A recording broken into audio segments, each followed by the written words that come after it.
been with me my whole career. President Biden speaking to a firefighters union conference in D.C. The president's facing some bipartisan pressure to approve oil drilling in Alaska, what's known as the Willow Project. ConocoPhillips says the $8 billion project... Hey, look how tall I am next to Brad. I'm on my tiptoes. Good morning. Now let me move this out of the way. It happens to be a crate behind me. I didn't know why that was there, and it was for that joke. Hello. Big show today. Yes. Are you excited? Did you look at the show sheet yet? I am looking at it right now. Well, I knew Steve Moore, but all right. Well, let's launch off with the poll question. Today's poll question is will Trump be the 2024 Republican nominee? I feel like we've done that poll, but I'm not. We haven't done it recently. We recently did. Will Biden be the presidential nominee? Which was different than will he run? Yes, he could run and not be the nominee. But I don't think we've. Do you guys think we've done that? Brad said no. Well, even if it's been a month. Well, I know it shifts. I'm just saying. So. I wasn't sure, and Brad said we had. So it's wrong. Brad's fault. Yeah, you can blame me. I'm the producer. That's my job. I am responsible for this sort of thing. So it's a simple yes or no question. Do you think Donald Trump will be the Republican nominee? And you can tell us in the chat, or please tell us in the chat why. And Hannah will star your comments, and you might get it read on air. If I like you. If she likes you. So be nice. So I was gone for one day, and Thomas says, well, I see everyone is behaving themselves. What'd you guys do? I don't know. What did we do? We misbehaved. It's all right. It's all good. You weren't supposed to say anything. I think he's been waiting all weekend to we say told, right? He's like, oh, man, I've got the perfect joke. We told Thomas some things off air. So one of the guests I want to talk about is Mike Davis at 1225. Mike Davis is the founder and president of the Article 3 Project, and he's also founder and president of the Internet Accountability Project. He's a former chief counsel and for the chief counsel for nominations of the U.S. Senate Committee on Judiciary. He worked with Justice Gorsuch. He's going to come and talk to us about the Dominion lawsuit and what's really going on there. So I'm excited to have him. So that's at 1225. We also have at 105 or 107, Steve Moore, and he's going to talk to us about how the economy's going and whether or not the White House keeps saying that the economy's going great, but then we hear other people saying we're headed for a recession. So he's going to try to help us make heads or tails of all of that. I would like to know if people have questions that they want me to ask Steve Moore. If there are economic questions that I'm not asking, if you have one, you can comment it, obviously, on the YouTube chat, and I might ask it. Sometimes I ask the same questions. Like, for instance, were we in a recession? Are we in a recession? That's one that I ask pretty much every week. Yeah. Yeah. Yep. Ryan, you want to explain Wiggins America? Yep.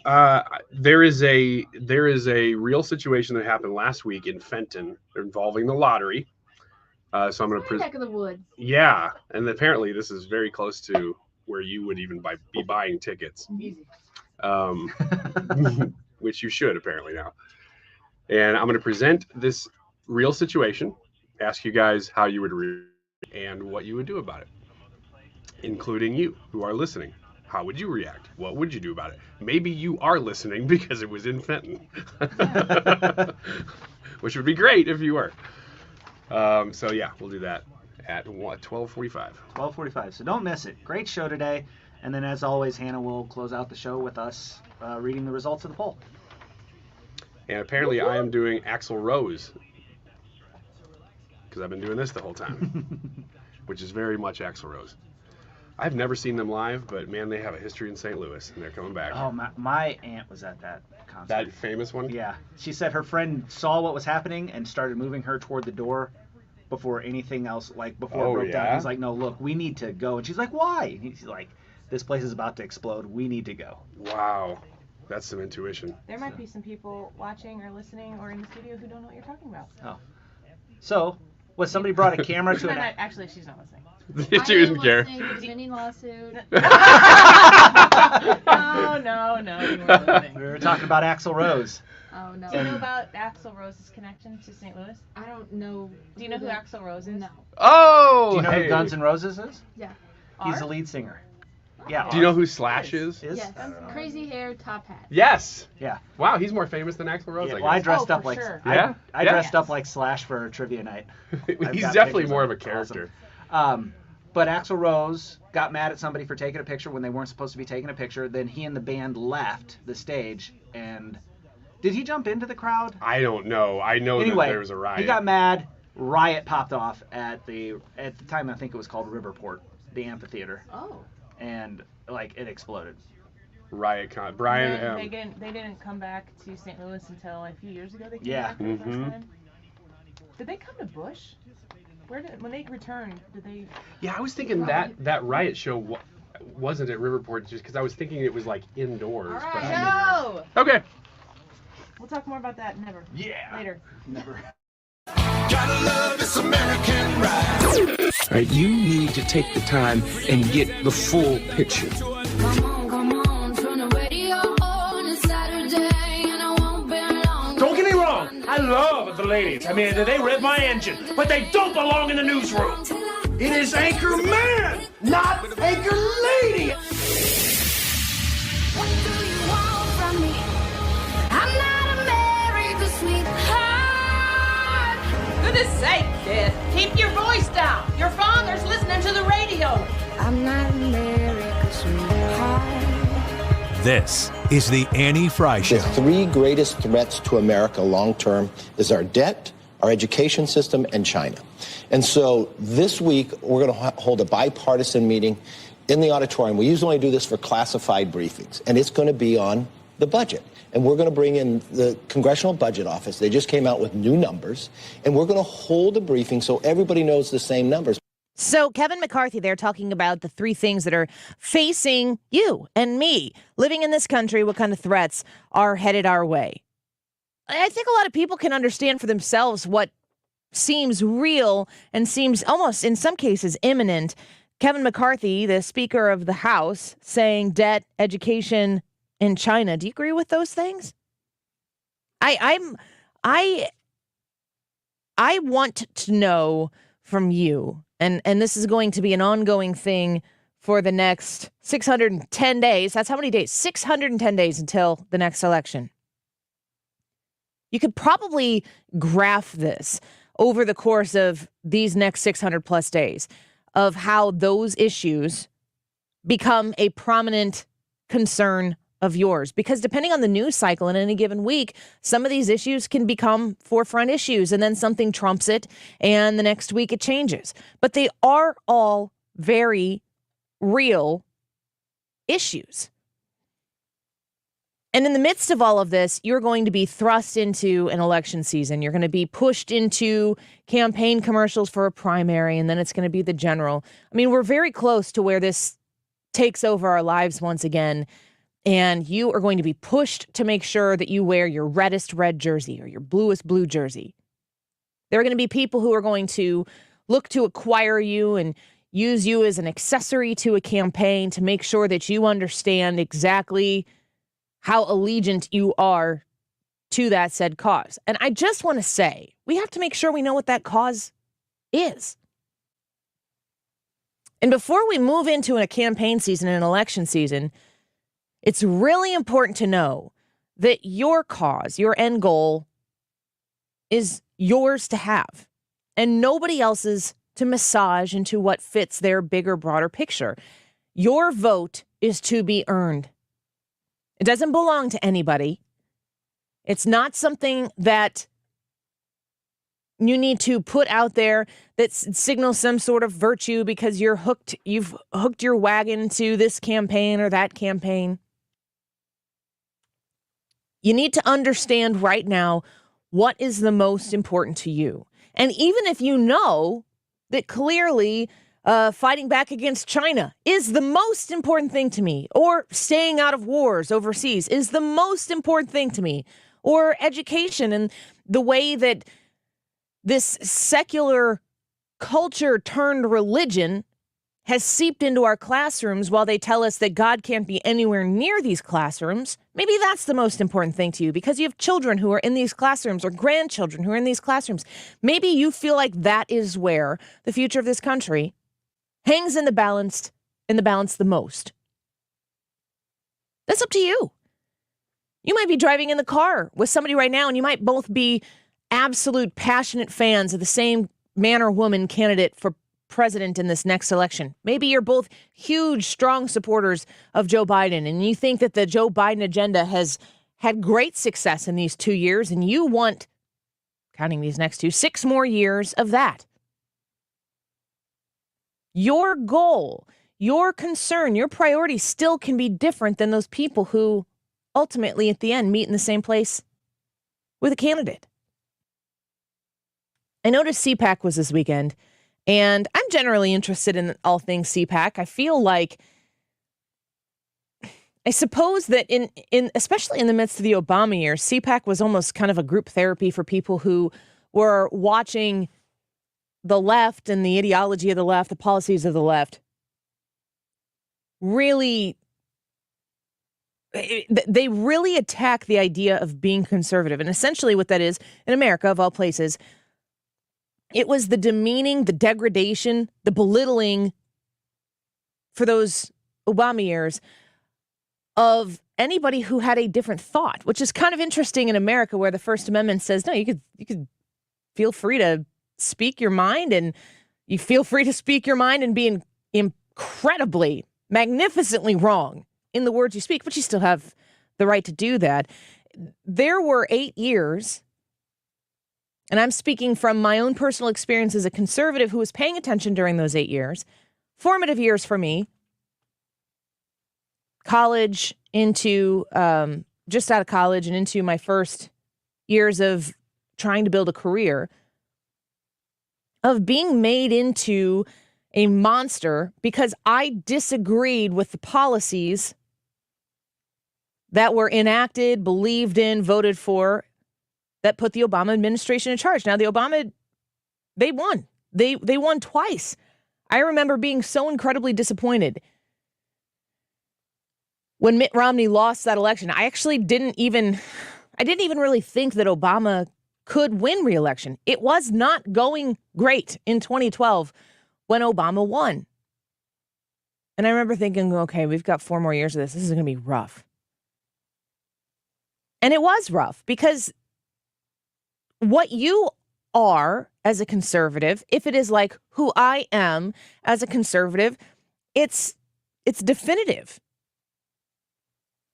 Who I am as a conservative, my politics, they stem from something that is more important than politics. Who I am as a conservative is formulated by who I am as a mother, who I am as a wife, who I am as a Christian individually, who I am as a homeowner, as a taxpayer. There are all these things that I am first that move me into what I am as a politically minded individual. And the important thing there, I mean, does it seem like nuance? Does it seem like a splitting of hairs to say, okay, this is who I am, but what I am politically is conservative? Maybe all of those things, maybe that order doesn't seem important to you, but it really does seem important to me. Because what I'm saying is that my conservatism is reactionary to something else. I am not, at my core, at the innermost part of who I am, prioritizing who I am politically. Being conservative is a result of who I am, the most important things to me in my life, the places where I have the most responsibility. When identifying myself as all of those things, I have options. I can look out into the world and into the political sphere and say, what are the options that are presented to me? I can look at the left and I can see what the political left is offering me as a mother. To ask yourself, well, what kind of policies, what kind of efforts does the left want to offer me as a mom? And here's what I see. I see this idea of restorative justice that raises a lot of money for places that are crime-ridden, like St. Louis City. I see an idea of trying to keep prisons and jail cells less occupied. And I ask myself, is this something that should this be a priority? Well, I cross the aisle for a minute and I look at how President Trump said, you know what, there's something to this here. We are overcriminalizing drug offenses in this country. And we're filling our jails up with people who are committing drug offenses, but not ones that deserve the sentences, the life sentences in some cases that they're getting. We should do something about that. Look right there. That is a moment where the right and the left apparently agree on something. It should be celebrated. As a mom, I can kind of understand how maybe somebody who made a mistake who wasn't necessarily a threat to anyone but themselves may deserve a second chance, may deserve an opportunity to work in a system where they can make the world a better place instead of sitting in a jail cell, being supported by the taxpayer for all of that time.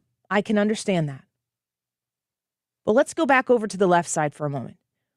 What does the left offer a mom like me when it comes to crime? Restorative justice. Restorative justice for violent offenders. A lack of an interest or an effort to prosecute people who are killing those individuals who come to a city like St. Louis. I'm not for that. No mother is. No single mother is for that.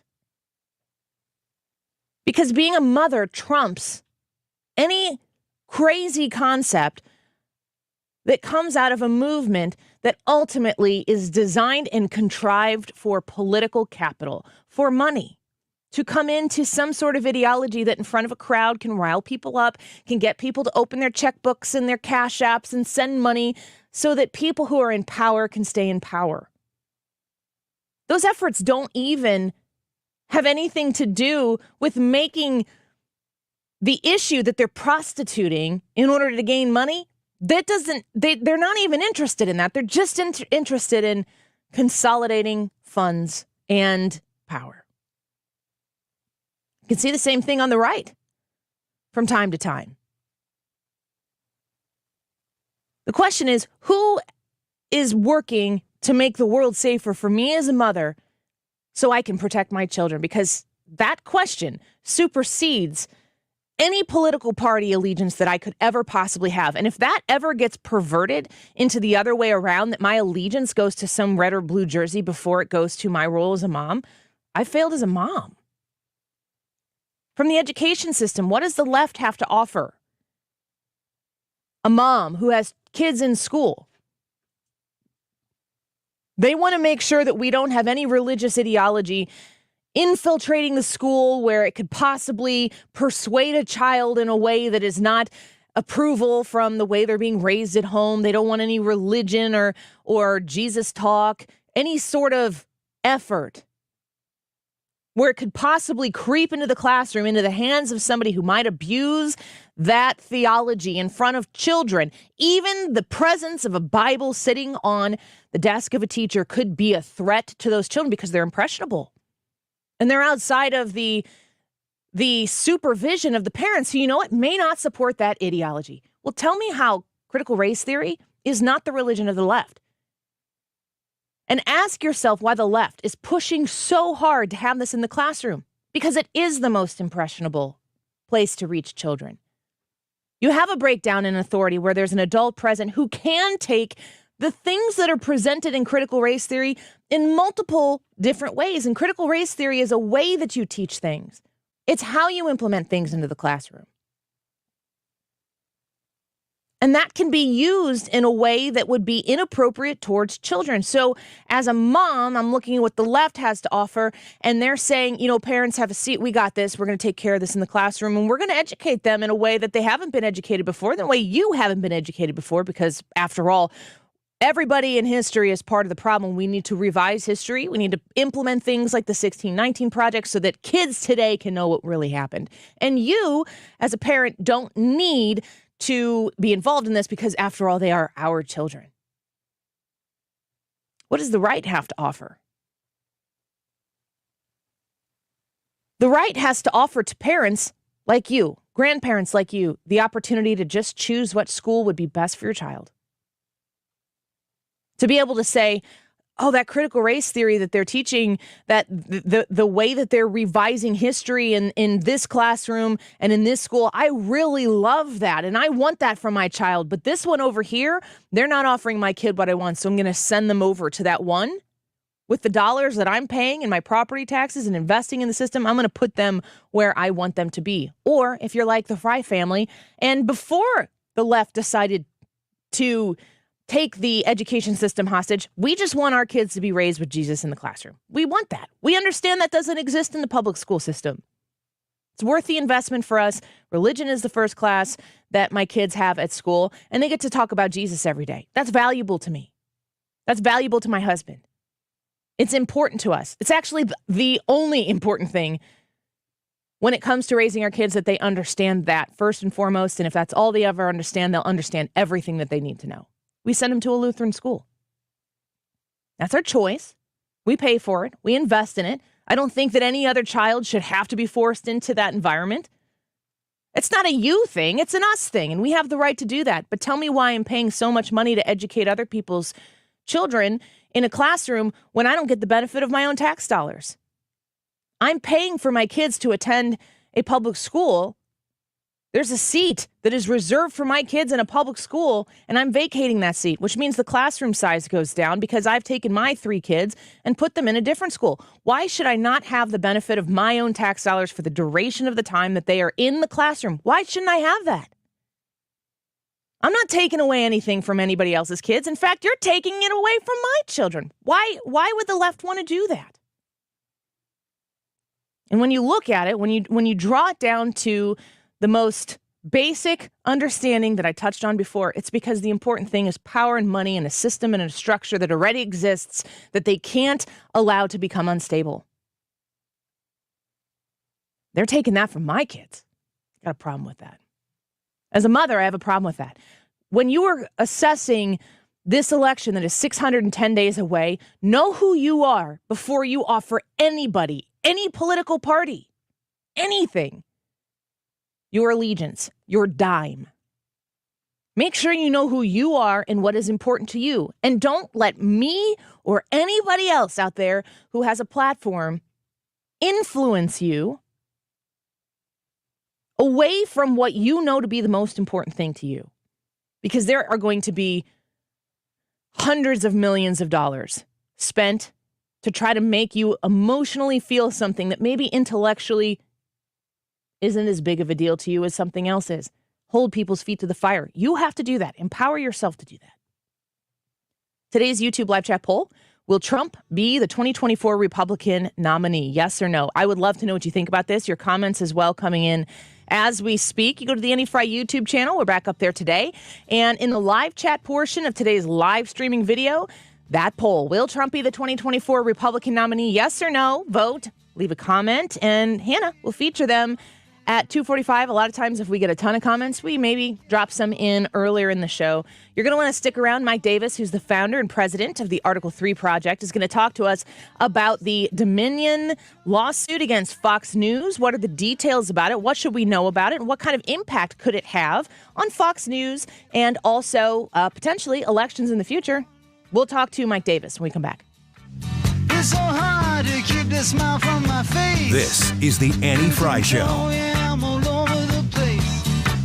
Find the podcast, on-demand audio, and more at 971talk.com/Annie. You wouldn't trust a butcher to babysit your pet pig. You wouldn't trust a lumberjack to repair your antiques.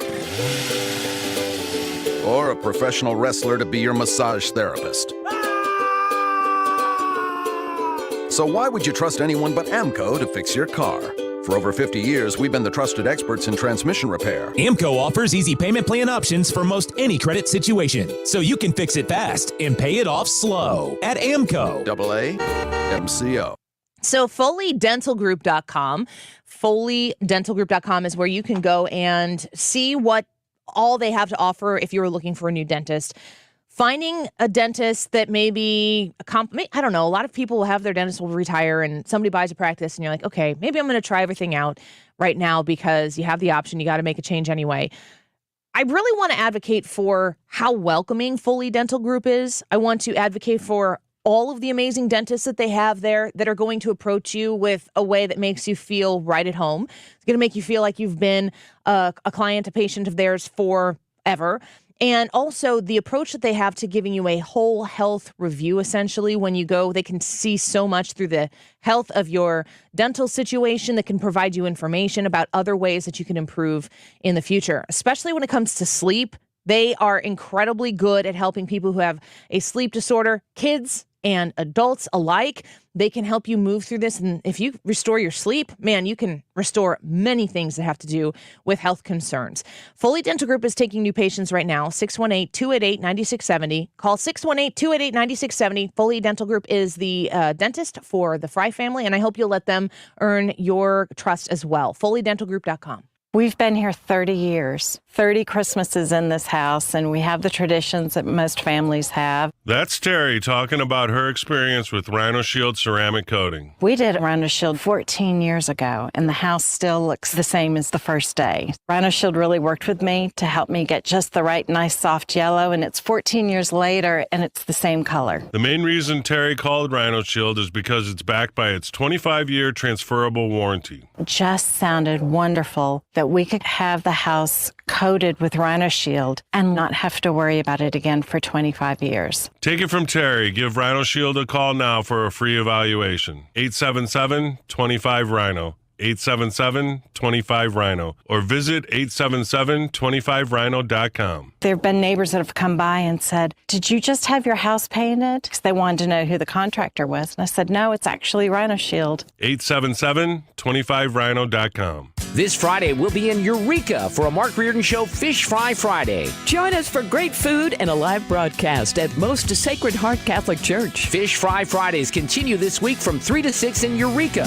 on St. Louis's home for conservative talk.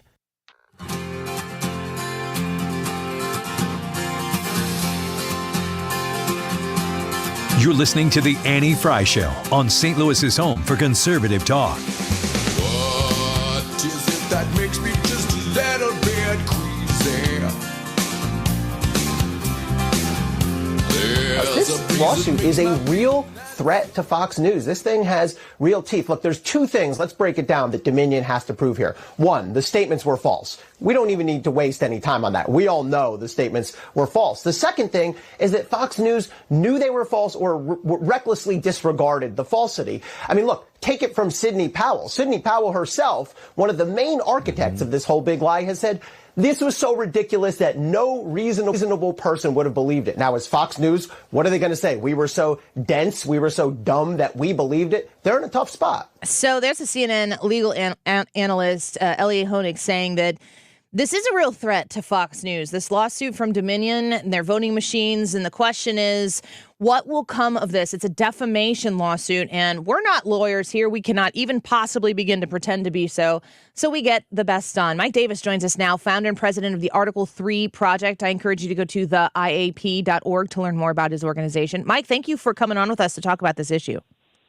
Thank you for having me on. I want to just give you the opportunity to set this up for us a little bit. We've talked minorly about the Dominion lawsuit against Fox News. What do you think that people need to know about what's taking place here? Well, I think that the Dominion is targeting the wrong defendant here. The defendants are the people who made the defamatory statements. When you're going after a news organization for accurately reporting what one side is alleging and then accurately reporting what the other side is denying, that's called journalism. That's what reporters are supposed to do. They're supposed to put aside their personal biases and accurately report both sides. And that's exactly what Fox News did with these allegations against Dominion. They ended up being false, but there are a lot of allegations that are reported in the news that end up being false. You can't sue a news organization out of existence because they did their job called journalism. I think that's maybe these liberal organizations like CNN, the New York Times, and all these armchair lawyers who are jumping on and attacking Fox should try actual journalism. So I kind of want to break that down a little bit too, because of course you're a legal expert, but you're consuming all of this like we all are. There's a moment of time here, a time frame, where the people who want to beat Fox News, and in many cases can't beat them in the ratings, but the people who want to disparage Fox News now are going to use this time where the lawsuit has been filed and up until a verdict or settlement is reached. And they're going to use this as an opportunity to try to bring Fox News down a little bit. But ultimately, there is going to be a conclusion to this lawsuit. Do you think that Dominion has any standing to win potentially their $1.6 billion with a B dollar lawsuit against Fox? That is such a stretch for just on the damages number alone. It's just silly how much they're alleging against Fox, that Fox caused $1.6 billion in damages to their company. I think that's too much of a stretch. Just if this lawsuit could even get to a jury. The problem is that many of these states around the country have anti-SLAPP laws, strategic lawsuits against public participation laws, and you have a heightened burden when you're suing a news organization or journalist in their individual capacity, because our country, our laws are set up where we want to promote the First Amendment. We want to promote journalism. So we don't want journalists and news organizations to get sued for doing their jobs and accurately reporting what people are alleging, even if they later turn out to be false. Mike Davis with us right now. He's the founder and president of the Article 3 project. I guess in discovery here, they've been able to release some communications that have existed with people at Fox. And I'm wondering if you think that there has been anything that has been exposed in these communications that will cause any legal trouble for those individuals. No, I mean, this shows the editorial process within a news organization. Of course, if you subpoena a news organization and get their text messages and their emails and cherry pick and present those in the most damaging way, you could present a story here. But at the end of the day, I don't even know if a judge is going to let this get to a jury. But if it does get to a jury, I think that these plaintiffs, the Dominion plaintiffs, are going to be surprised at the results. This lawsuit is a stretch. The damages are definitely a huge leap. I think that they're going after the wrong defendant. Before I let you go, Mike Davis with us right now. You're also the founder and president of the Internet Accountability Project. It's interesting to me that there are some people who have come on Fox News who have said, some disparaging things about Dominion, and I guess Fox News is looking to be held accountable for those individuals who have said those things. And then we look at the internet and Twitter specifically, and the things that Twitter allowed to come on and defame and essentially lie and censor other people for real truths that were supposed to be communicated and shared on the internet through Twitter. Through your Internet Accountability Project, do you feel as though there's any movement to actually restoring accountability to some of these platforms that have had great effect on our elections? I do, and I think there are a couple things that are happening that are very, very important. Number one, Elon Musk buying Twitter and restoring free speech to Twitter. That's critically important. But the problem is we can't rely on a benevolent billionaire, a good person like Elon Musk, to enjoy our free speech online. We have to do more. We have to reform Section 230, where these online platforms can't use Section 230 of the Communications Decency Act of 1996 to do the Democrats' bidding and censor, silence, deplatform, and cancel conservatives and others with whom they disagree. We also need to update and enforce our century-old antitrust laws to break up big tech's monopoly over online communication and commerce. There are bills working their way through the House and Senate. House Republican leadership need to stop doing Google's bidding and get on board with these bipartisan antitrust reforms. And I don't think that President Joe Biden is doing anything right at all except for his antitrust law enforcement against big tech. He appointed Jonathan Cantor to lead the Justice Department's antitrust division, and Jonathan Cantor is doing a fantastic job. He's continuing President Trump's antitrust lawsuit against Google based upon their online search monopoly, and he also brought this critical lawsuit, really the silver bullet, to break up Google's monopoly over online advertising. Google monopolizes all three sides of it, the buy side, the sell side, and the trade side of digital ads.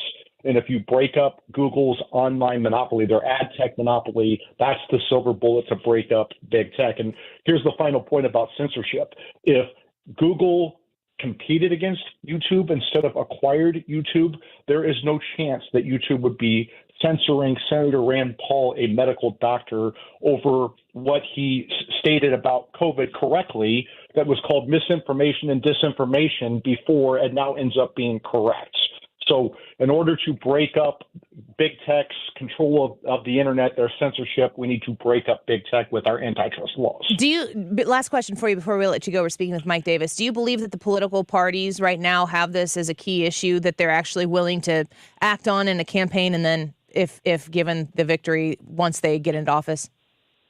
There is a rare bipartisan closing window of opportunity where the populist wing of the Democrat Party and the Elizabeth Warren, Bernie Sanders wing of the Democrat Party and the Trump populist wing of the Republican Party have come together to support these antitrust reforms. Even Senator Mike Lee, my friend, who I think is a fantastic man, used to be skeptical of big tech antitrust enforcement. Now he has been red-pilled and seen the light. So yes, it could be done. The problem is Jim Jordan, House Judiciary Committee Chairman, talks a big game about holding big tech accountable, but he does Google's bidding behind the scenes. And so until Jim Jordan becomes a convert, nothing's going to happen. He controls the powerful House Judiciary Committee. And so Jim Jordan needs to stop being Google's water boy, stop doing Google's bidding, and start looking at ways that he can hold big tech accountable. Well, Mike Davis, founder and president of the Internet Accountability Project, this is a very key issue going forward. And every day that passes that we don't rectify this situation, more damage is done. Thank you for coming on to talk to us about these issues. We appreciate you. Thank you, Annie. Bye. Right, bye-bye. Also, the founder and president of the Article 3 Project. You can learn more at theiap.org. I am very curious, and I know that there are a lot of political angles surrounding the Dominion lawsuit, and a lot of people, we're a Fox News radio affiliate station. I don't want to see something bad happen to Fox News, but I want to know the truth. I'm always interested in the truth. I think a lot of people who work at Fox are interested in the truth. And what I see so far with this Dominion lawsuit is that it's not going to materialize the way Dominion expects it to. But it's out there. We want to cover it. We've been asked to cover it. And there you are. So let's take a quick break. When we come back, Wiggins America in studio. We'll get everybody back in here. We appreciate you spending your Monday afternoon with us. Folks, I know, I get it. I understand. You want to go outside. You want to be outside. It's 70-something degrees outside. I want to go outside, but I got to be in here talking to you. So will you at least take me outside with you? Will you put me on your Odyssey app and your headphones and go walk in the park at lunch? Put us on the car, roll the windows down, and pump the Annie Frey Show and 97.1 FM Talk into suburban St. Louis everywhere. Just tell everybody we said hi, because we want to be out there hanging out with you in this beautiful sunshine. Wiggins America in studio. When we come back, don't go away.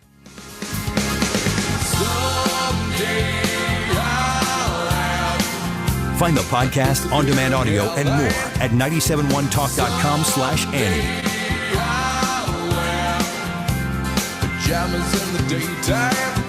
How do you make every day more rewarding?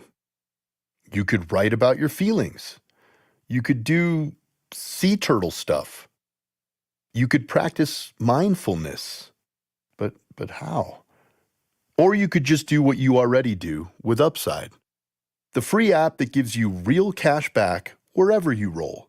Like that restaurant that has those curly fries you love, or grocery stores that have the freshest sushi, and gas stations placed perfectly on the route of your next road trip. Sometimes it's the little things. Get Upside and get cash back for doing you. Download the free Upside app and use promo code SUSHI for an extra $10 cash back on your first purchase of $10 or more. That's promo code SUSHI for an extra $10 on the free Upside app. Get cash back for doing you with the free app from Upside.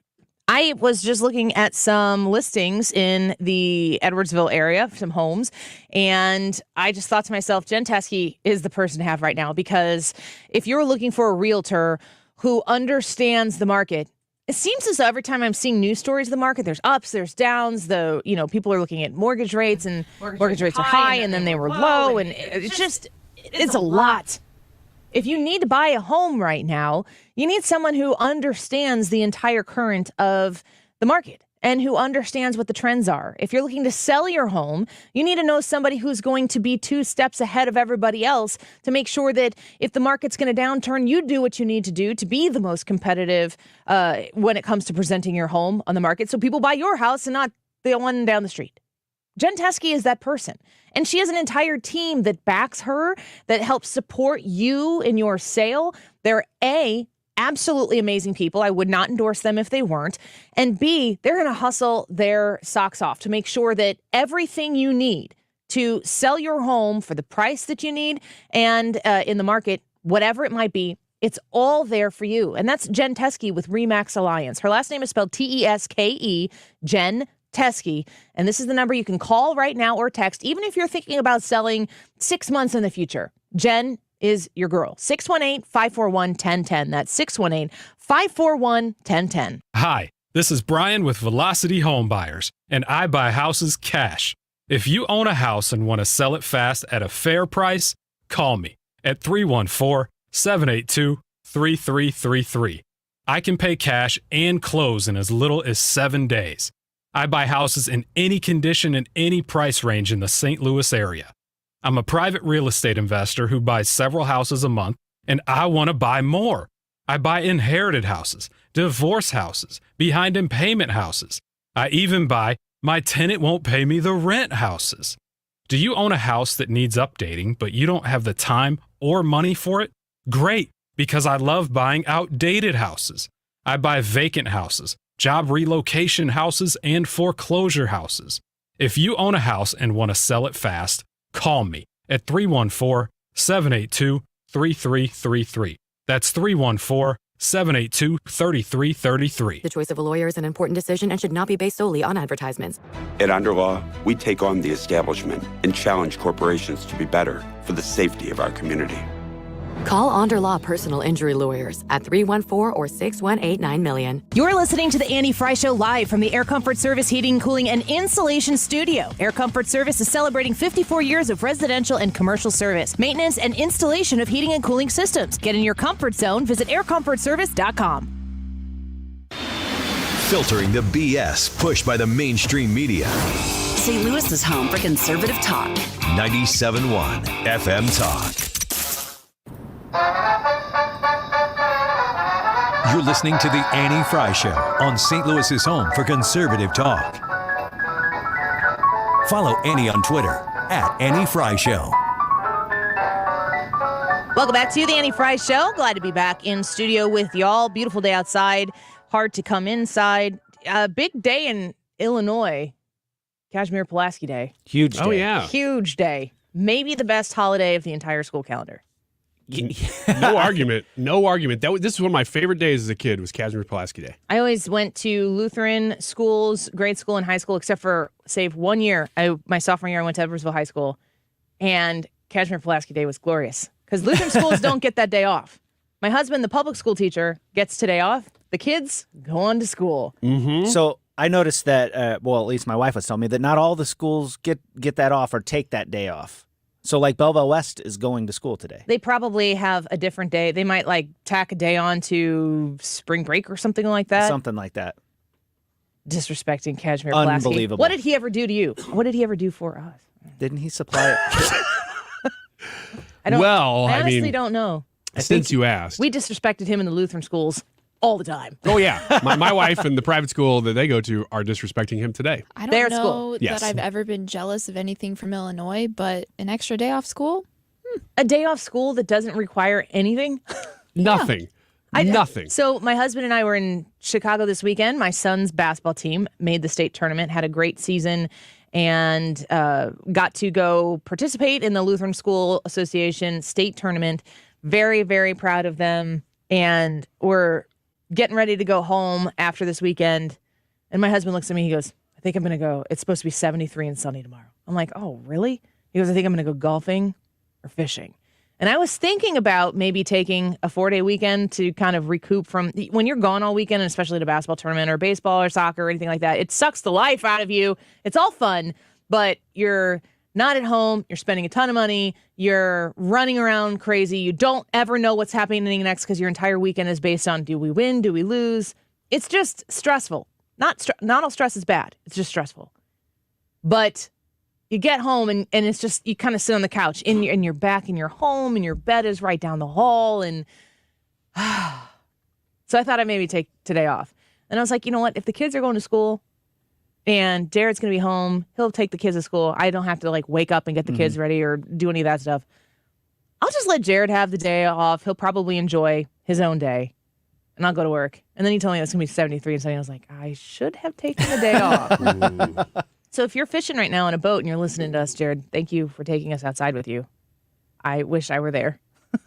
Very jealous. Me too. Let's do Wiggins America. Wiggins! Oh! Wiggins! So we talked about on this show before when the Powerball gets really big, and most of us will go and buy a ticket just to say we did it. But do you guys play the lottery, especially scratchers, outside of when the Powerball is very big? Yeah. I have ADD to the tune of love playing the bingo cards. My grandpa used to give us those in our scratcher bingo. In our stocking. Yeah. So it just kind of reminds me of him, and you win $5 on that. It seems like a really big deal. Yeah. I will get those and either A, be too tired to scratch them off because it's such a chore. I taught my kids how to do it now, like a great mom. And B, if I don't win $30, I don't know that I ever cash them in. Me too. Really? I have a stash of like 4 in my purse that are just like $2 scratchers that I've won that I haven't. It's literal cashed money. in. What is wrong with us?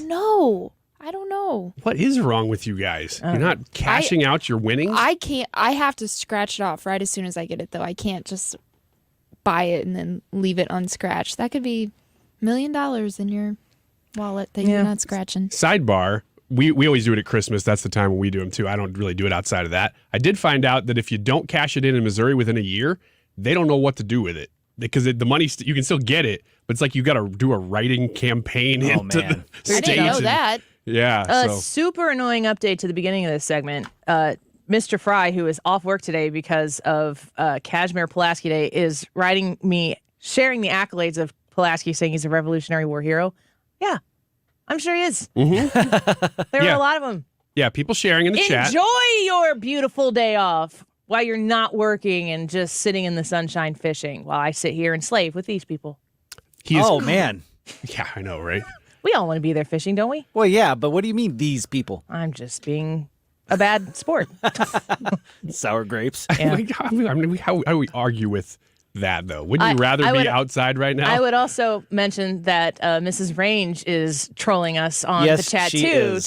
These people are all screaming the accolades of Mr. Pulaski. So they are. Do you scratch just before we get into the story here? No. I do not. Never? No. Okay. I mean, if it's given to me, I'll play it, but I can't. It just rubs me the wrong way to try to go and spend money on a scratcher ticket. What if someone gives it to you? I will play it, but I'm not going to spend my own money on it. I have standards. They are that I get them for free. It is not anything other than I don't like the idea of putting my money towards something and knowing there's a distinct possibility that I'm not going to get my money's worth back out of it. Do you play poker then? No, not at all. No. But the risk. You ever go down to the boat, spend a couple nights? Oh gosh, no. That gives me anxiety. Just to be I'm sure. gonna get hives thinking about it. But you've scratched, so the question would Can still we apply. say lottery tickets? What? Just lottery tickets. Scratch lottery. Yeah, so you've scratched lottery tickets. So the question would still apply. What is the most you've ever won? Anybody in the room? Never won anything. Mm-mm. I won $100 on the day of my graduation.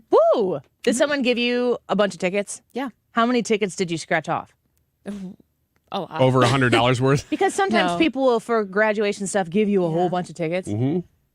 You spend like 7 hours scratching all of them and you get $100. It's worth it. It's fun. I get that. What's the most you've ever won, Annie? Probably $20. Really? I don't know if I've ever won. I think I would remember if I won more than that. I think in our probably Christmas... have unscratched tickets that are you worth didn't even care. tons. In our Christmas tickets, I think my dad's won 500 once. Ooh. That's fantastic. Yeah, right. That would keep you coming back for more. We were very excited. We still do it every year, and then we always lose money now. This lady in Fenton, this happened last week. She went to, your neck of the woods. She went to Deerberg's in Fenton, and this has become a semi-national story. She thought she had won $500, which again, we just said, if you won $500, that's a good day. Yeah. She goes in to the Deerbergs in Fenton. She thinks she's going to get $500 in cash. The clerk says, you better look at the screen again. She had actually, and this is the triple cherry crossword game, just for reference. She had actually uncovered 10 words on the ticket she didn't realize she had. She won $100,000 in Fenton. Didn't know it.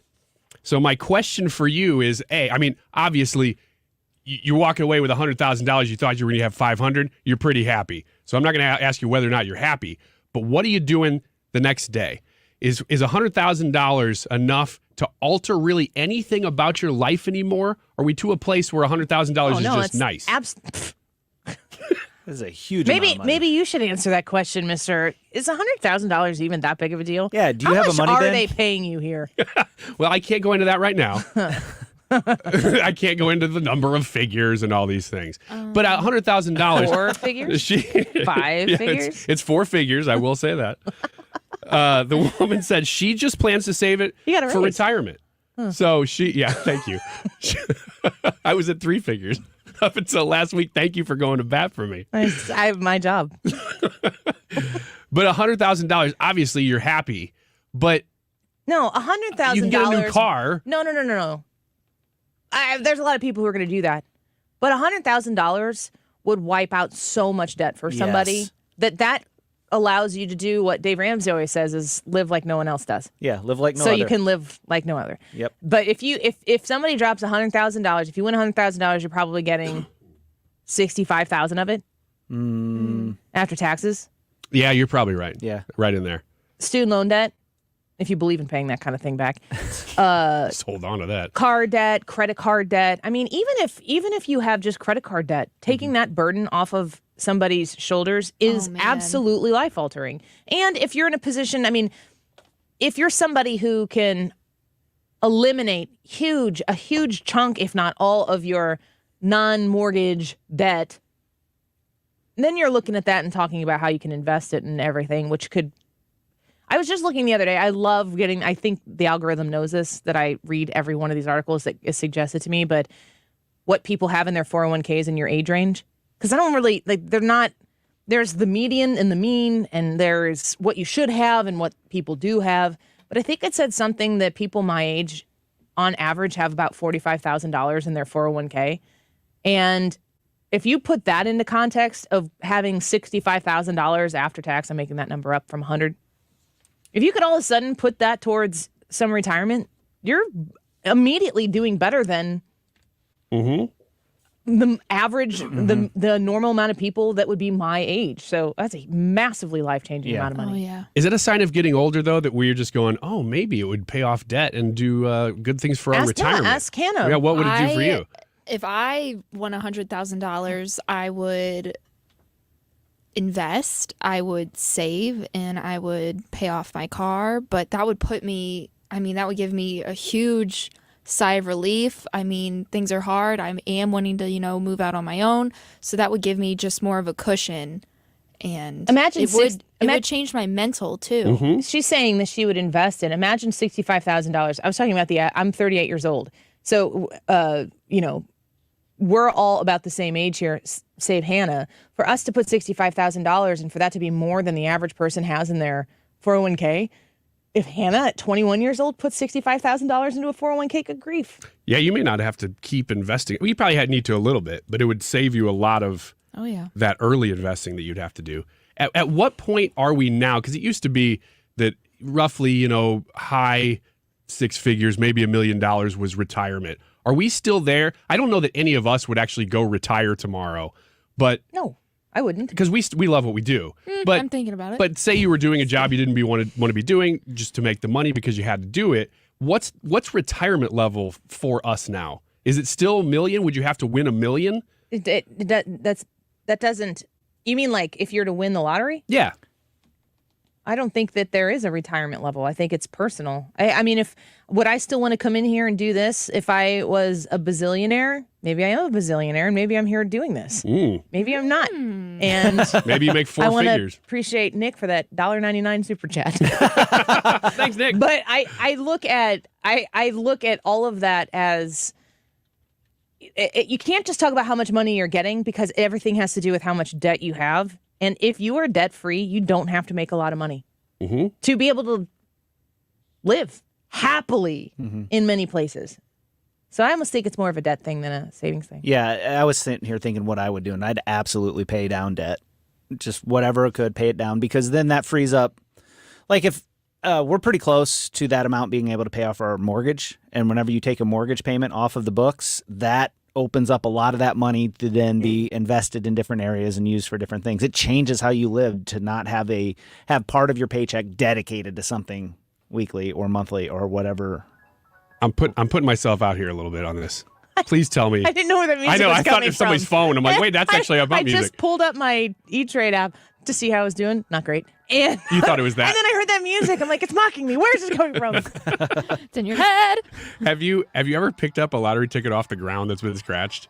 Oh, of course. Okay, good. Thank you. Because I thought everybody's going to make fun of me for this, but I have definitely done that. That's normal. Okay, good. I would do it too. I'm glad to hear. Speaking of how well we were prepared for the economy, let's talk to Steve Moore when we come back. I want to ask him if he's ever played the lottery. If he has, what's the most he's ever won? People were talking about the lottery being the poor man's tax. Steve Moore, distinguished fellow. What a name. What a title. In economics at the Heritage Foundation. We come back. When you ask people here what's the one thing that makes Diamonds Direct their favorite jeweler, for some, it's the unbeatable pricing. We get it through our direct importer, no middleman connections, the foundation of our business since day one. For others, it's uncompromising quality, from hand-selected diamonds to handcrafted designer rings, only the best of the best. Some people put selection at the top of their list, as Diamonds Direct offers up to 30 times the options you expect from a typical jewelry retailer. For some, it's our luxurious showroom, with diamond experts who genuinely care about your experience and happiness, and who are empowered to do whatever it takes for you. Others rave about Diamonds Direct's unmatched warranties and guarantees, and an extraordinary 110% diamond upgrade promise. But you know the most often answer we get when asking what makes Diamonds Direct stand out? It's not one thing. It's everything. Diamonds Direct. Value, luxury, choices, and confidence. Get directions, showroom hours, and more at diamondsdirect.com. I'm back to doing what I love and more, thanks to the Good Feet Store. Hi, this is Arnold, owner of the Good Feet Store. Do you have a hard time getting out of bed in the morning because of a sharp pain in your heel? I did. I had plantar fasciitis. I had a burning sensation on the bottom of my feet. I went to the Good Feet Store, and what a relief. And now I never go without my Good Feet support. Are your knees and back killing you by the end of the day? It was getting so severe I almost stopped walking. I have no problems with my knees now. I couldn't believe how fast it helped me. You deserve a better life too. Come to the Good Feet Store today. Call 314-317-9494 or visit one of our 2 locations, on Olive west of I-270 in the Plaza with Subway, or in Shiloh, Illinois across from Dearborg's. Thanks to the Good Feet Store. Individual results may vary. Consult your physician for medical conditions. Visit the website goodfeetstlewis.com. Pain relief and comfort to fit any budget. Come in for a free test walk today. Good Feet products are proudly made in the USA. Finding great people to hire is like trying to find a needle in a haystack. It's pretty difficult, right? Well, ZipRecruiter has mastered finding a needle in a haystack, so they take it to the next level. They make hiring so simple that it's like finding a needle in a needle stack. And that's why you should try ZipRecruiter for free at ZipRecruiter.com/radio. Here's what it's like to use ZipRecruiter. They have so many qualified candidates that it's easier to find the right ones for your roles. In fact, 4 out of 5 employers who post on ZipRecruiter get a quality candidate within the first day. That's a lot of needles. So how do they do it?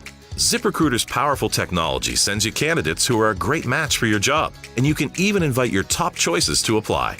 So if you want less hay and more needles, head to ZipRecruiter. And right now, you can try ZipRecruiter for free. That's right, free at ZipRecruiter.com/radio. That's ZipRecruiter.com/RADIO. ZipRecruiter.com/radio. ZipRecruiter, the smartest way to hire.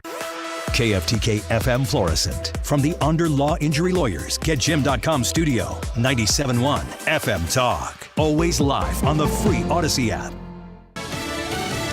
The president's trying to light a political fire. Elisa Brady, Fox News, bringing the message for his agenda to a firefighters union conference in D.C. We made a lot of progress, but there's so much more to do. When you respond to a fire, you don't leave until the fire's out. Well, I'm telling my colleagues, don't leave till we finish the job. We got more to do. I'm determined to finish the job. He's set to unveil his budget plan this week with an emphasis on reducing the deficit and protecting Social Security and Medicare. He also keeps urging Republicans to lay out a plan as they call for spending cuts and blame the Biden agenda for high inflation. A violent protest leads to more domestic terrorism charges in Georgia, where there have been confrontations before over what critics call Cop City, a planned training facility for police and firefighters.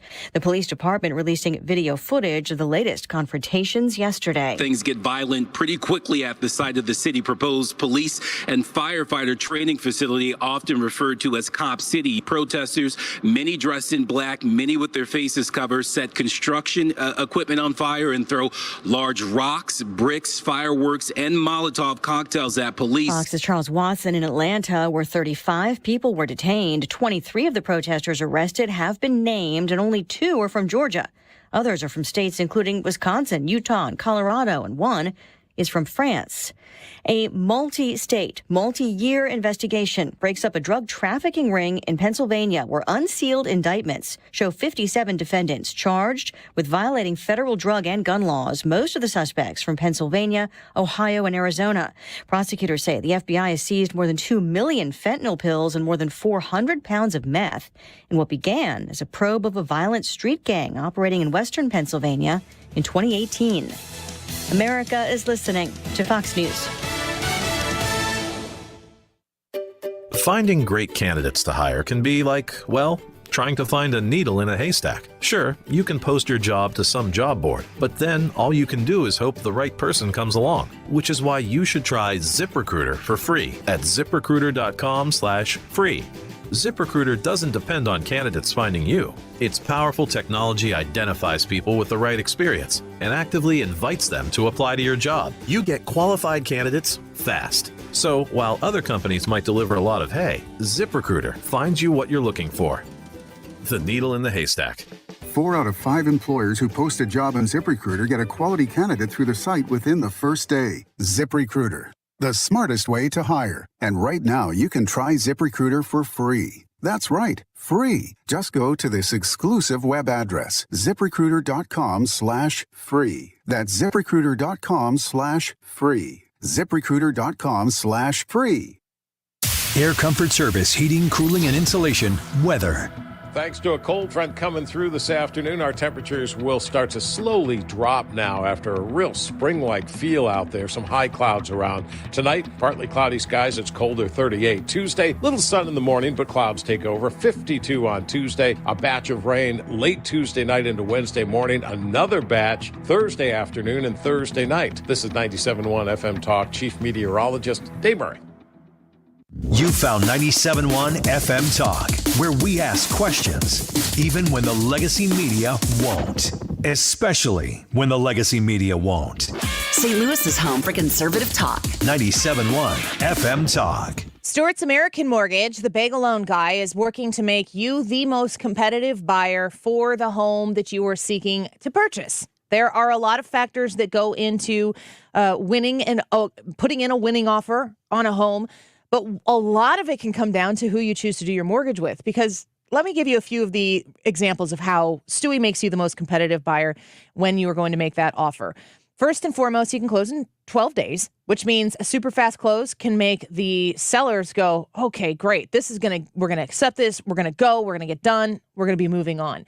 12 days to close. That's incredible. The other thing that he can do is he can talk to you about how the bagel loan works. You qualify for it, and you don't pay any closing costs. That's more money in your pocket. I mean, literal money that would be going towards the closing on this. You don't have to pay that. You can put that money wherever is most suitable for you.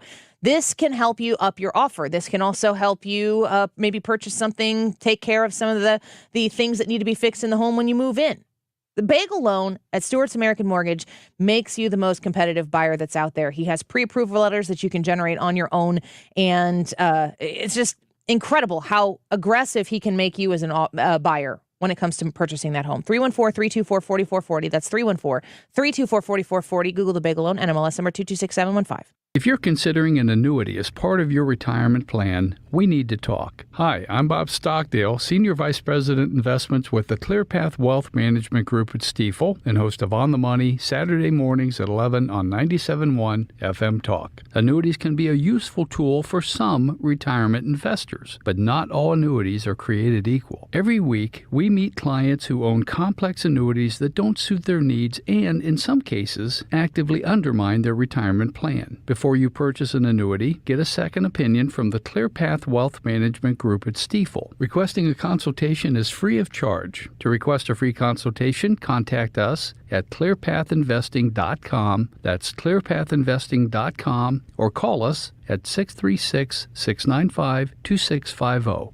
That's clearpathinvesting.com or 636-695-2650. Stifel Nicholas and Company Incorporated, member NYSE and SIPC. The only person who can change your life is you, but you need to know how. Listen to my show, The Del Walmsley Radio Show, where the hype ends and the help begins. Listen to The Del Walmsley Radio Show this Saturday afternoon from 1 to 2 p.m. on 97.1 FM Talk. That is exactly what I needed to hear. Thank God someone here knows what they're talking about. That's us. That's right. Gotta love this American ride. All right, you need to take the time and get the full picture. Come on, turn the radio on. It's Saturday and I won't be long. Don't get me wrong, I love the ladies. I mean, they rev my engine, but they don't belong in the newsroom. It is Anchor Man, not Anchor Lady. What do you want from me? I'm not America's sweetheart. Goodness sake, kid. Keep your voice down. Your father's listening to the radio. I'm not America's sweetheart. This is the Annie Frey Show. Welcome back to the Annie Frey Show. Thanks for being with us here this afternoon. We appreciate it. Beautiful day outside. Did you get a chance to spend any time outside today, Hannah? No, I was here early, so I didn't get to feel the nice weather yet. It's so beautiful outside, so hopefully you're looks pretty. enjoying it. So I was talking earlier in the show about the fact that we were at the state tournament for my son's basketball team. 16 teams throughout all of the Lutheran schools in the state get selected to participate based on record and tournament finishes and so on and so forth. And my son's basketball team was one of them, which was an amazing accomplishment for my son, for the boys who participated and everything. Really crazy proud of them. I played in that tournament when I was in grade school. Aww. In 1997 and 1998. And my team got fourth place there. And I could go back, and my 8th grade year, I could go back and I could tell you everything about the third place game we played in and lost by 2. Oh my goodness. Like those are core memories for me. But the interesting thing about the state tournament in the timeline of my year is that the state tournament always signified the end of winter for me. And then I come back from being in Chicago, because you go, it might feel warm in St. Louis around the end of February. You get some of those warm 60-something degree weather days in February. And you're like, and then you're like, oh no, it's still winter. St. Louis.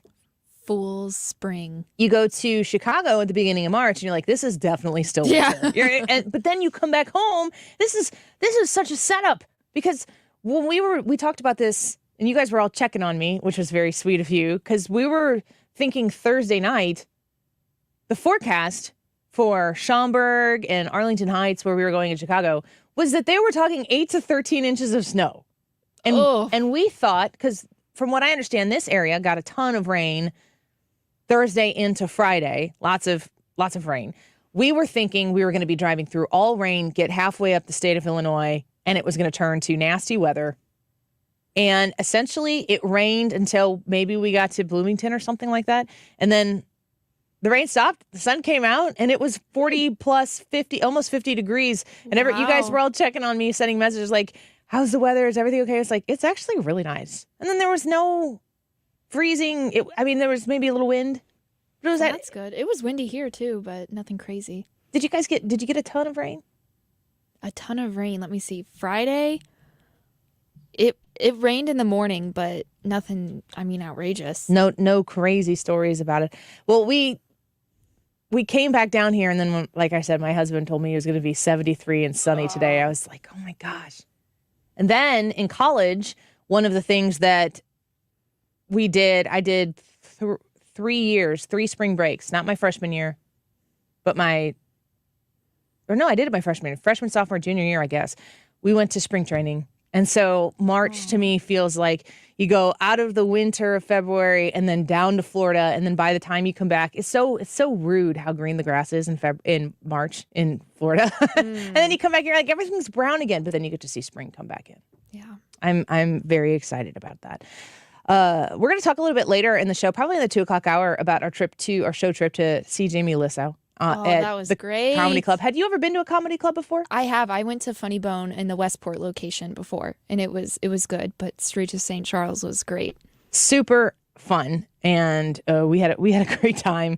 So we'll talk about that when the crew gets back in here in a little bit. I want to talk to you about this, Hannah. I don't know how much you know about the story. Jeremy Boring. International Women's Day is upon us again, and I love an international woman. But our friends over at Hershey's, they don't even know what a woman is.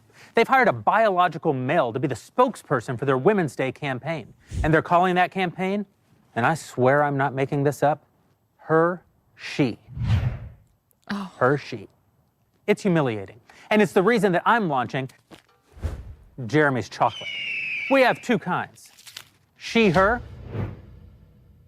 and he, him. One of them's got nuts. If you need me to tell you which one it is, keep giving your money to Hershey's. But if you're tired of giving your money to woke corporations that hate you, and you're looking for a delicious chocolate bar from a company that actually wants your business, head over to IHateHershey's.com and order Jeremy's Chocolate today. Wow. Yes, thank you, Jeremy. Have you guys looked? Brad and Ryan are in here now. Brad, have you looked at jeremy'schocolate.com? I have not. I'm doing it live on the air right now. Nobody knows chocolatte.com. I have to spell that word out loud in my head like that, just like Wednesday. Anybody? Wednesday, that's me. Mm-hmm. February, which is over. Get 10% off your first order and be the first to know about new products. I might like 10%. Ryan's a 10% off type of guy. Yeah, but I don't love junk in my email. Don't you have a junk email address? Yes, I do. What is it? Say it out loud. I will not. Come put it in here. You know what? I will say it because I don't care. It's my junk email. Don't do it. Don't do it. Ryan. Then you'll have to check it because people will want to contact you there. Yeah. Send me deals. Would you guys like some Jeremy's chocolate? It says Jeremy's chocolate. I went to jeremy'schocolate.com, which actually reroutes to jeremy'srazors.com. So they were pretty economical there. They did this pretty quick. Slapdash. They're selling chocolate on the Jeremy's Razors thing. Good point. Razors and chocolate. Would you guys like some Jeremy's chocolate to share? I would try it for sure. I would like the kind with no nuts, please. I like my chocolate creamy. That's not what I heard.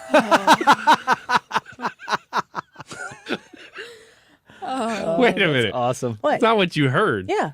I just like plain milk. I'm assuming it's milk, not dark chocolate. I heard you like milk nuts in your chocolate. No, I do not. Everybody was talking about it. Where? After the Christmas party. Oh, no. I should have stayed later. No, I do not enjoy a nut in... I'm in a corner again. Your chocolate? I'm in a corner. We're talking about chocolate. Yes. I do Jeremy's not want chocolate. those. I don't want to put those in my mouth. Yep. I know. So she, her, or he, him chocolates, jeremy'schocolate.com. You have to pre-order them? Good grief. Oh, they haven't even got them going yet, huh? A 4-pack is $25. This better be some good chocolate. Yeah, I hope so. I was going to say, do we want a 4-pack, 10-pack, or 24-pack? But we're getting a 4-pack. 4-pack. And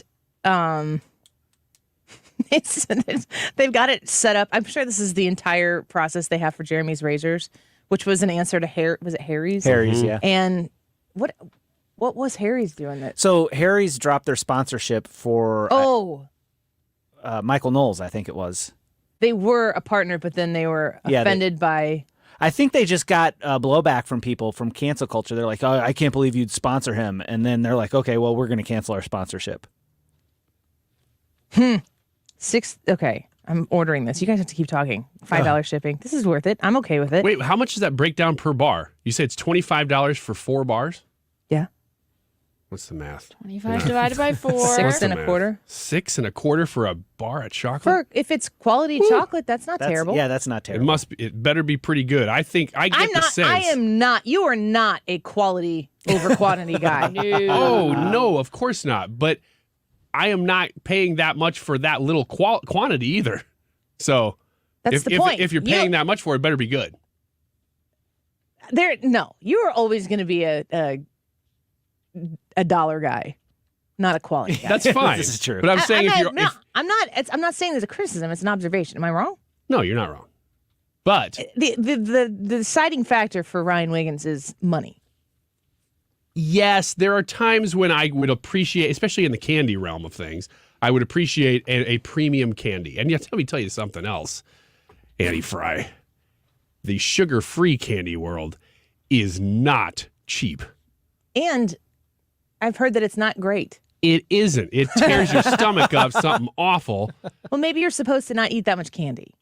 What I need is a candy substitute that I can just gorge on. And I can't even do that with the sugar-free stuff. Ryan, you're not supposed to gorge on it. But that's why it's there. It's to fulfill the craving. And I can't eat as much even sugar-free candy as I could regular.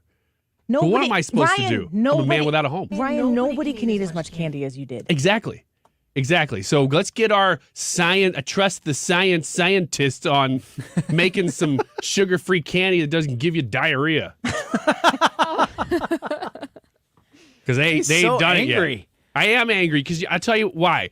Because, Brad, the other day... It's because you're addicted to candy. Of course it is. You've had it torn away from you. Yes, you're like somebody who is an alcoholic saying you want to be able to drink as much alcohol as you possibly can, and somebody needs to service this for you, but you can't drink it anymore because... It's like if you're trying to wean yourself off of beer entirely, and so you're going to O'Doul's, and you find out that O'Doul's gives you diarrhea.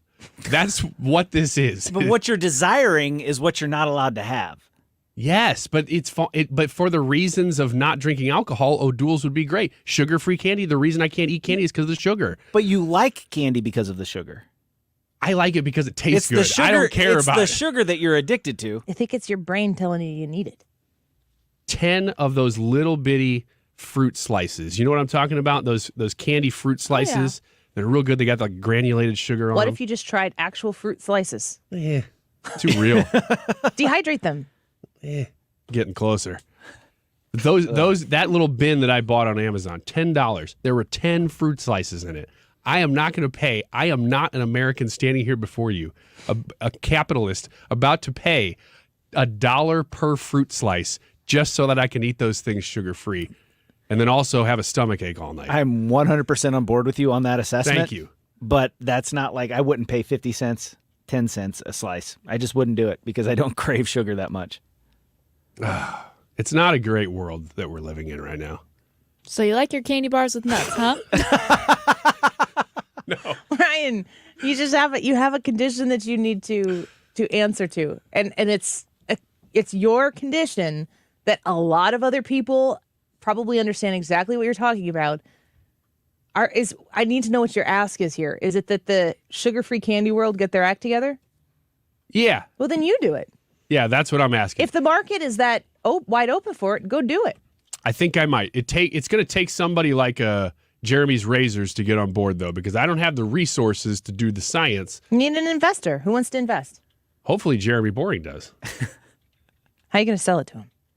We're going to do this segment. We're going to tag him in it and hope he listens all the way to this spot in the podcast. I feel like you're going to have to pitch a way that you making sugar-free candy is a way of sticking it to the left. Yeah, that's a good idea. So figure that out. So I just placed the order. Oh, I'm excited. It's coming. Did you specify the correct? Yes, I did. Is this the right way to go about it, though? For Jeremy Boring, who owns and operates the Daily Wire in partnership, I believe, with Ben Shapiro. The Jeremy's Razors thing, the Jeremy's Chocolates thing, I think it's brilliant because it's giving people an alternative. How often do you guys see me in here eating chocolate? I mean, I'm not like a chocolate person. Very rarely. If there's something out there that's, I don't know, it's just not something that I crave. And if you are somebody who is a huge chocolate person, maybe this satisfies something for you that you've been looking for. Just like Ryan's saying, there's something out there. He's looking for something that doesn't exist to him yet, which is a satisfiable, sugar-free candy. Bingeable. What Jeremy Boring is doing right now, I'm buying something because I believe in something. Mm-hmm. And the chocolate may or may not be good. It's creating a parallel economy. What we're trying to do is trying to tell these companies, stop with the woke bullcrap and just make chocolate. And if you don't want to do that, then we'll make our own chocolate. This one seems a little. I like the idea of creating a parallel economy, not because that's what you want to do, but because you have to. Mm-hmm. If companies are going to cancel you, if a credit card is going to say, well, we're not going to, allow conservatives to be here anymore, that kind of thing. You have to. Well, then you have to have a credit card company somewhere. Mm-hmm. I guess you theoretically would, but with this one, it seems like he just kind of is slapping this together for a media opportunity, and clearly they don't even have a website for it yet. And they don't have any chocolate yet. But they don't need to. I mean, that's what he's doing is he's making a point that there is an industry out there and that there are people out there who are so sick and tired. I can't even begin to explain how many different layers there are to peel back about Hershey chocolate using a transgender woman to celebrate Women's History Month, how there are multiple levels of that offend me, and I don't even care about Women's History Month. Like, the idea that you're going to sell chocolate to people based on virtue, first and foremost. Is your chocolate good? Hershey chocolate is great. If I'm going to eat a Hershey's Kiss, I think that's tasty. I enjoy that. That's fine. Do I need to be made to feel like I'm a good person because I eat Hershey chocolate? No. Sell me the freaking chocolate. Is the chocolate good? Show me people enjoying the chocolate that I can relate to, that anybody can relate to, but make the chocolate the point. The chocolate is the point. Nope, we got to go a step further. We have to sell people virtue. So let's do the woke international, or the Women's History Month, or whatever it is. Okay, so now we have to remember, is chocolate not a woman's thing anyway, 12 months of the year? I mean, can't you sell chocolate to women 12 months of the year? And I say this as a non-chocolate person. Hannah? Yeah. Chocolate is a woman's thing. For sure. It doesn't mean it's not a man thing. Every month. You know what I mean? No, we're talking about the calendar. So you can sell chocolate to women. That's fine. But nope, the woke culture, the virtue signaling culture has to put in a Women's History Month. And so, okay, fine, let's acknowledge that. And then you got to out-woke that. And then you got to say we have to put a transgender woman out in front. And then make it so that it says her, she. I don't understand who is like, give me that Hershey chocolate right now. I don't know those people. But Jeremy Boring knows that there are people who are sick and freaking tired of this. And he's like, I'll sell some chocolate to people who think that this is annoying. And I'm one of those people. And if I'm out there with an opportunity to, that purchase to me was a vote in favor of Hershey chocolate is the stupidest thing ever. If I see Hershey chocolate in my kid's candy bowl from Easter, I'm not going to not eat the Hershey chocolate because I'm going to stick it to the Hershey man. Chocolatiers. Hard to say. Woman, I don't know. I'm not going to protest that way, but I am going to say, all right, Jeremy Boring, I don't even care if your chocolate is good. I don't care if it has nuts or doesn't. I don't care what you call it. I see what you're doing. I acknowledge it. Here's my money. And I don't care if he takes it and goes and takes a lavish vacation somewhere that I will never attend to because he got rich off of the stupidity of Hershey in this moment. Go do it. Because I think that people need to get back to the idea of selling products to people, of all kinds of people, which was ironically the predicate for all of this is that there are lots of people in the world. They live lots of different lifestyles. Their lifestyles don't need to infiltrate on yours and yours theirs. The funny thing is that that's gotten so inverted that now you can't go anywhere without getting other people's lifestyles shoved down your throat. And when you do that, you're told that you have to be this person or you're reprehensible and should be canceled. What needs to stop is that all companies are doing the same thing. If they want to do a PR campaign, they will push the line to the left as far as they can to get attention for it. knowing that, you know what, there probably are not any consequences, which is what we're talking about. Maybe Jeremy's chocolate is going to be that consequence. But if you push it to the right, there are tons of consequences, or at least that's the perception, that if we can get away with it pushing the line on the left, we basically just made a PR campaign. If we push it on the right, we might get canceled. That's the difference, and that needs to stop. That's a dual standard. Mark just messaged us and said, buy Nestle, problem solved. Not opposed to that either. Nope. Is Nestle telling us what we have to do, or can we just buy I don't know. I think Nestle was canceled as well for something to do with water. Of course. Maybe air and oxygen. I just kicked the trash can over there. Was it in Flint, Michigan? This is the problem, though, with all of this, is that I don't have the time to research every product that I'm consuming because everybody is doing it, and they're all doing it for the same reason. They think that their bottom line will be positively affected by selling you the virtue you think you desire, because their partners in the industry are trying to make you feel like crap so that you can buy something to make you feel less like crap for a moment in time. It's all to get your money, which is why I say, Jeremy Boring, here's my money. Yeah, and that's his motto. Stop giving your money to companies that hate you. Yes. Give it to me instead. Exactly. That is as honest as it gets. And he earns my $32 for 4 chocolate bars. And I'm not even mad about it. And I would encourage you to go to, jeremyschocolate.com or Jeremy's Razors, which was the redirect. And if you feel the same way I do, I don't care. He doesn't know that I'm talking about this. I get nothing. I don't even get free chocolate yet. We'll see. I'm going to send this to him. Anna, we need a YouTube short, and we're going to send it to the people at the Daily Wire and see what we can get. Maybe we can give away a box or something. That'd be fun. I don't have that. I just made all that up on the air. There's no promises or commitments. No. I'm going to find Ryan Wiggins in his office binging on the chocolate with nuts. With my back to the door. Looking like Augustus Glump over there. This enormous kid. Don't look at me! Don't look at me! Enormous! He's enormous, everybody. Not fat. We'll be back in a minute. ate the chocolate bar?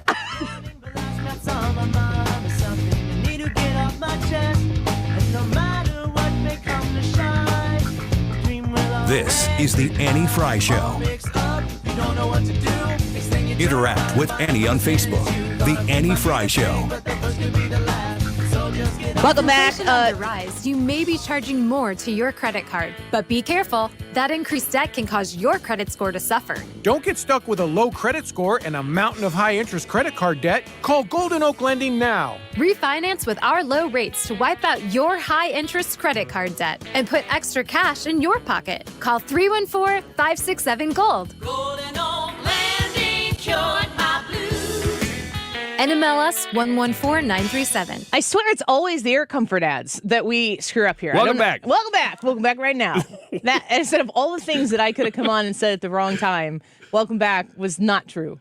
So anyway, No, here's another ad. Air Comfort Service, making your house comfortable, making it so that you can be cozy in your house when it's cold outside or on a day like today. I don't know how many people are going to flirt with turning on their air conditioner today, but if you do and it's not working correctly, it's time to reach out to Air Comfort Service and have them come do the tune-up on your air conditioning unit to make sure it's ready for the hot summer weather that can sometimes creep up on us. It feels like every once in a while we miss spring. You know, it's like super, super cold, and then all of a sudden it's 90 degrees outside. You got to make sure your air conditioner is ready for that. 314-513-0091. That's 314-513-0091. You reach out to them. You talk to them about how they can do a tune-up on your HVAC system and make sure that everything is in good working order. There's also an opportunity right now to save when you pair this with insulation in your home and making sure that the insulation, 9 out of 10 homes are under insulated. Make sure that it's not the insulation that's causing your house to lose all of that heat and air, cold air that you're pumping into your home.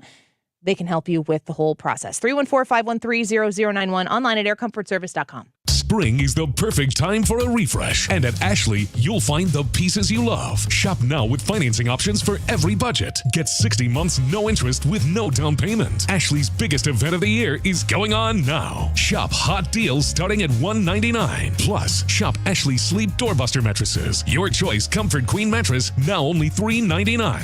Text 79975 to schedule your appointment today. The Orange event is happening now. In-store only at Ashley. Rhino Shield is far superior to even the best traditional exterior house paint. Rhino Shield is 8 to 10 times thicker than paint and comes with a 25-year transferable warranty. Rhino Shield is the only ceramic coating company that has been chosen by Disney, This Old House, and 3 times on HGTV's Curb Appeal, where every episode is concentrated on unpainted brick, bonds and seals to stucco, wood, hardy, block, color lock, masonite, and more. No better product for those steel aluminum-sided homes that have become, chalky and tired looking. We coat sloped and flat roofs to extend their lives too. After 15 years, we've got a great reputation and a superior product. As long as it's affordable, why wouldn't you do it? Before you make the costly mistake of painting with traditional paint, you'd be best served to call Rhino Shield today. We are the experts and our evaluations are free. 877-25-RHINO or 877-25rhino.com. Tell them, ladies. No paint, don't Rhino. Go Rhino Shield. Never paint your house again. Rhino Shield. For details and a list of all station contest rules, visit www.971talk.com/rules. The Mark Reardon Show. The Attorney General of Missouri, Andrew Bailey, is back with us. You can make up to $250,000 a year and still qualify for Biden's bailout. This is a carve-out for privileged elite, not working families in Missouri. Weekdays from 3 to 6. St. Louis's home for conservative talk.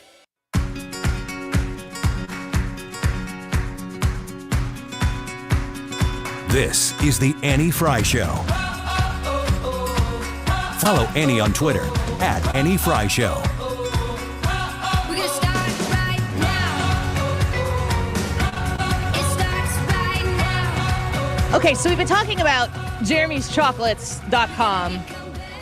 And Jeremy Boring is the CEO or whatever of the Daily Wire. He sees these people going out on the left, companies that his motto is, Brad, stop giving your money to companies that hate you. Yes. Give it to me instead. Yes. Man, that's capitalism right to its core. That's pretty much all it is. And I can't help it, Art. I got to call you out here because you're making great points. And I'm so glad that you're putting them in here because it really gets to the heart and soul of what the concern is for people when it comes to the Hershey chocolate thing. Brad, set up for us what Hershey did and then what the Daily Wire did, just so that anybody who's listening right now isn't going, what are you talking about? Okay, so Hershey decided they were going to celebrate Women's History Month by releasing their bars and on relabeling it as Hershey, HER-SHE. Thanks for breaking that down. Which is, well, it's Hershey. A little bit different spelling than usual. Little bit different spelling. It's a play on their name and all that other stuff. But then also, let me just add here, Hannah, have you ever been to a baby shower where there are Hershey bars everywhere and it's like...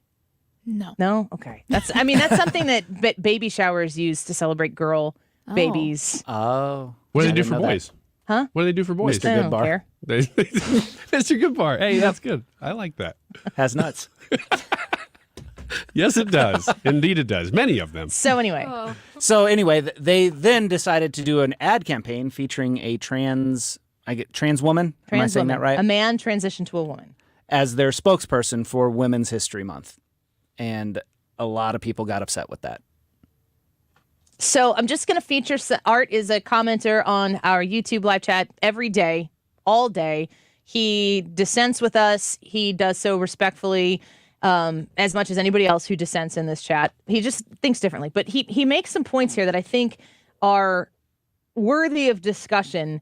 The first one is, he says, trans people are people too. When they exist, it doesn't somehow invalidate yours. Let me just respond to that on the air and let you guys chime in. Has anybody in here invalidated the existence of trans people? Has anybody in here suggested that trans people aren't people? Ryan? Seems like a ridiculous assertion to make. Yeah. I don't know that we would ever think that these people are not people. Have we made those comments? No.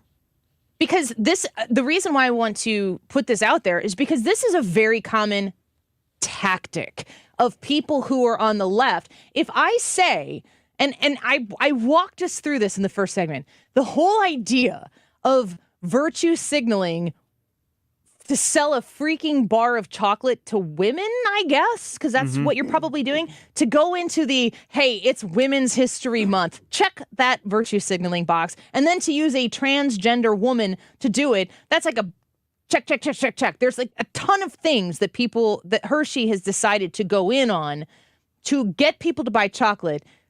They're making decisions by putting that out there. Mm-hmm. They're choosing to put out. Do you think that they are doing this because everybody's going to agree with it? Or do they think they're going to do this because people like us are going to talk about it? Right? Yeah. Answer B. And here we are. And I'm not opposed to talking about it. I think it's important that we talk about it. Here's the next one. Maybe my favorite comment by our dear friend on the left, Art, in our YouTube live chat. He says, I don't understand how having his quotes, I don't understand how having a trans candy mascot makes people so mad. Art, you called a transgender woman a candy mascot. That's what they're doing. You want to talk about the assertion that somehow or another we on the show are indicating that trans people aren't people. You just referred to a trans woman as a mascot, which is the appropriate way to look at this, because Hershey, that's supposed to be perceived in a way that is uplifting transgender people and putting them out on the forefront so that they can sell you a chocolate bar that you're going to feel good about yourself in your heart and soul when you buy that Hershey chocolate. That's what Hershey is selling. They're not selling chocolate. They're selling you the thought that by buying Hershey's chocolate, that you are a better person for doing it. Your assessment that Hershey is using this transgender woman as a mascot is a correct one. And in some essence, when Nikki Haley decides to run for president, she gets boiled down to the color of her skin. By so many people. We have the clip where people are saying skin folk aren't kinfolk and talking about how she's using her skin color against people of color and so on and so forth. And Tim Scott, how many times have we heard him be called a token? Oh, all the time. Of the right. If Tim Scott goes out there, the better his point, the more they call him a token. Mm-hmm. So why is it that if the Republican Party puts forth somebody who doesn't look the way you expect all Republicans to look, it's tokenism. It's unacceptable. It's essentially using a guy like Tim Scott to be a mascot for the Republican Party because they're using somebody who looks different, who is different than the common understanding of what a Republican is. That's bad. But when Hershey's tells us that it's March and don't forget to celebrate Women's History Month, funny, nobody has to remind you to celebrate Christmas. It's because we're all in on Christmas. But everybody has to be reminded that we're celebrating Women's History Month. Why? Because nobody is thinking about it. Nobody hates women on all the other months and loves women on March. It is a selling tool for people in corporations and businesses to get you to buy more things because you feel connected to something in that moment. That's what all advertising is all of the time. But let's just call it what it is. So Tim Scott and Nikki Haley and individuals who are in the Republican Party who don't look like the old white guy that people out there are trying to sell you what the Republican Party is, when the Republican Party genuinely has somebody who in and of themselves chooses to represent something, we categorically say tokenism, and then they call Tim Scott a whole bunch of other names. Mm-hmm. When Hershey's is paying a transgender woman to come out in front of everybody to celebrate Women's History Month, we're supposed to, they literally want you to accept that she represents all women. And if you're to say anything against it, then I'm the bigot. Give me a freaking break. Like, I am a woman.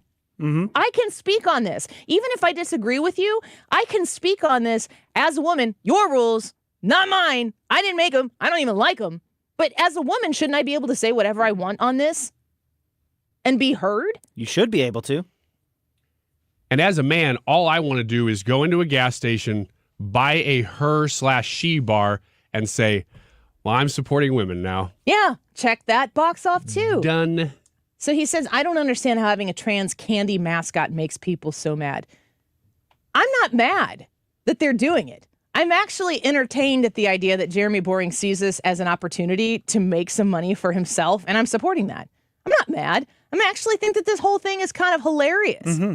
I get mad when you use the same logic you're using against people here in the Hershey case to call Tim Scott an Uncle Tom. That makes me mad because you strip Tim Scott of his autonomy, his ability to think for himself, to act for himself, to represent himself, to put himself in front of people who continuously elect him again and again and again as a black man in the Republican Party. And you can just wash all of that away because your judgmental elitism from your white high horse on The View says that he's an Uncle Tom. You strip all of that away from him. Who is the racist bigot here? What I do is I say, Hershey's, give me a freaking break. I'm buying some super expensive chocolate that I might not even eat for a bit on the show because maybe us talking about Jeremy's chocolate right now will get more people to buy it, and then Hershey will see what they're missing out on because you just didn't sell its chocolate. You had to sell its virtue, and I'm not buying it from you. And you made this point, but it's a good one, and it's really both sides of the aisle do this. When you say, why did that make you so mad? Whenever I see something like this, I don't get mad at all. No. I do almost audibly groan if I walk through a supermarket and see it. But this happens all the time where they'll do, and right does it to the left sometimes too, where they'll say, so Kamala Harris said something, and the right loses their mind. Yeah. It's like, come on, nobody's really doing that. Right, and conservative media, the conservative Eagle Patriot USA Red White Blue dot America website that I don't read. They'll say that too. There's one specific one that drives me crazy, and I'm not going to say it on the air, but everything's a bombshell. You won't believe, but I'm not clicking on it. If I ever accidentally click on it, I'm mad. Yeah. And I'm like, you don't get that click. I hate it on both sides. Yeah. But here's the cherry on the top from Art. Imagine living your life that way. Are you kidding me? That's all the left freaking does. All the left does is be outraged.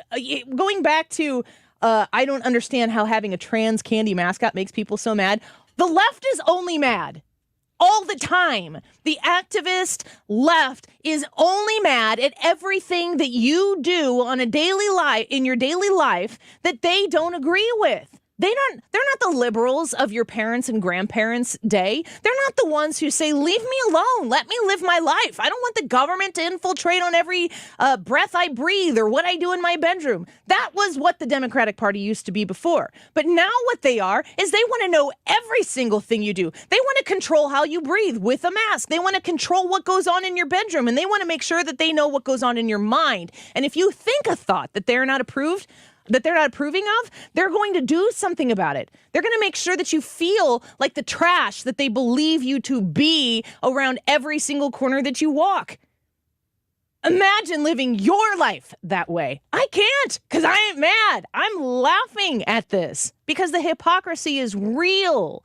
And if I have seen anything, probably over the last 18 months, it's the idea that people of all walks of life are tired of the constant outrage, the constant frustration that goes on having to walk on your tiptoes, eggshells all of the time to make sure you don't offend anybody by something you say with good heart and good intention that somebody is going to use to smack you down where they believe that you belong. It is such a small group of people.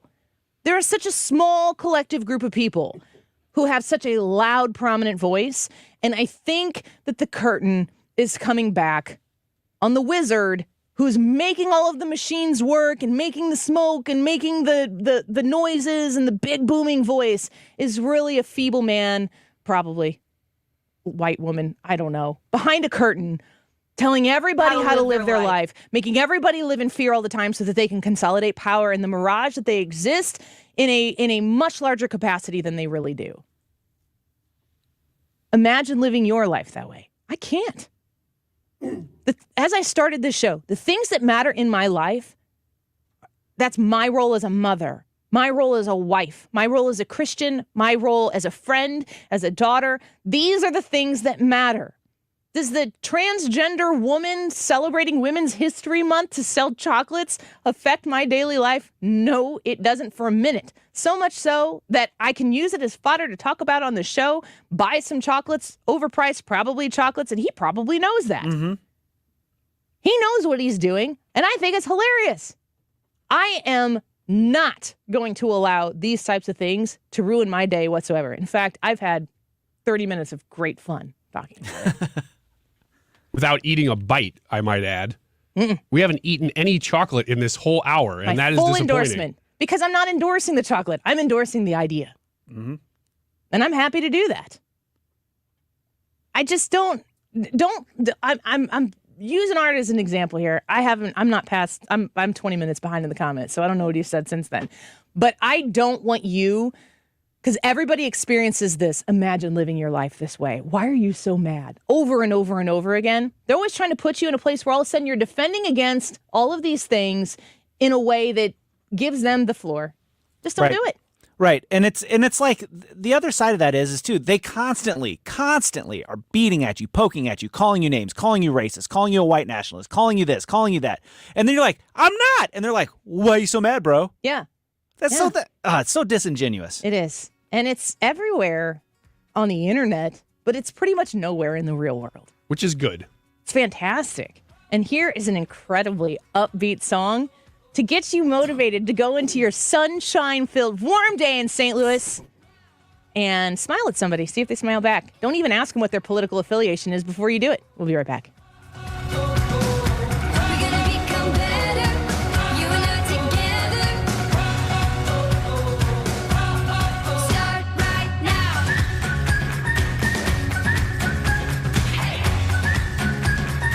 So the Diamond Shop, located in Clayton, you want to talk about making somebody smile. The Diamond Shop is fully capable of doing that for you, for people in your life. They've been in St. Louis since 1910. That's over 100 years of helping families find that right purchase for them when it comes to purchasing that jewelry. Engagement rings, wedding rings, maybe anniversary rings, beautiful sets of earrings. And I got a picture sent to me from Tom, who runs the whole Diamond Shop there in Clayton this weekend, of some of the most beautiful emerald gems that they have recently purchased. If that's your thing, March is kind of a green month.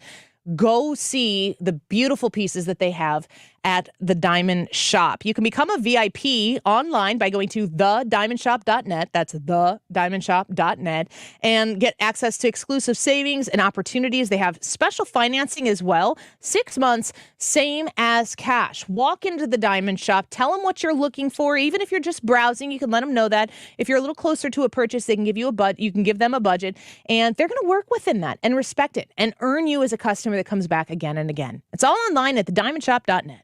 If you need a new bath or shower in the new year, call my friends at Bath Fitter of St. Louis. Mark Cox here. We love our new shower and tub enclosure. It looks fantastic. No demolition, no mess, and a lifetime guarantee. Right now, they're having a sale for 20% off up to $1,000 or zero interest until 2028. That's 5 years. Call 636-338-1648. That's 636-338-1648. Bath Fitter of St. Louis. Mark Reardon sees clearly thanks to Doctors Birdie and Maholtra at Ophthalmology Associates. You can too. Go to youridoc.com today. That's youridoc.com or call 314-966-5000. Ophthalmology Associates. How do you make every day more rewarding? You could write about your feelings. You could do sea turtle stuff. You could practice mindfulness. But how? Or you could just do what you already do with Upside, the free app that gives you real cash back wherever you roll. Like that restaurant that has those curly fries you love, or grocery stores that have the freshest sushi, and gas stations placed perfectly on the route of your next road trip. Sometimes it's the little things. Get Upside and get cash back for doing you. Download the free Upside app and use promo code SUSHI for an extra $10 cash back on your first purchase of $10 or more. That's promo code SUSHI for an extra $10 on the free Upside app. Get cash back for doing you with the free app from Upside. Are you ready to smell better naked? I'm Dr. Shannon Klingman, the OBGYN creator of Lumi, the whole body deodorant that's clinically proven to control odor for 72 hours on pits, feet, privates, and beyond.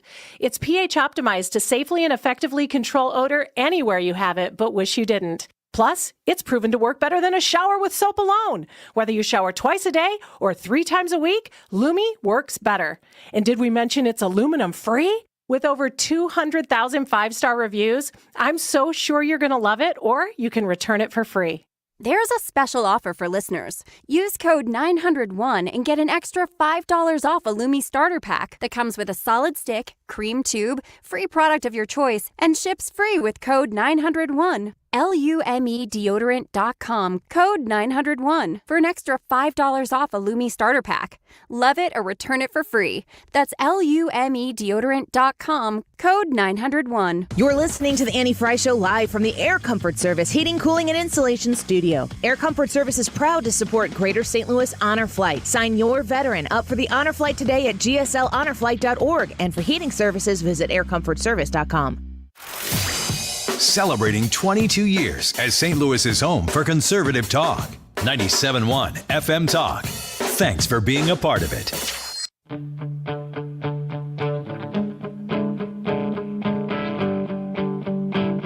You're listening to The Annie Frey Show on St. Louis's home for conservative talk.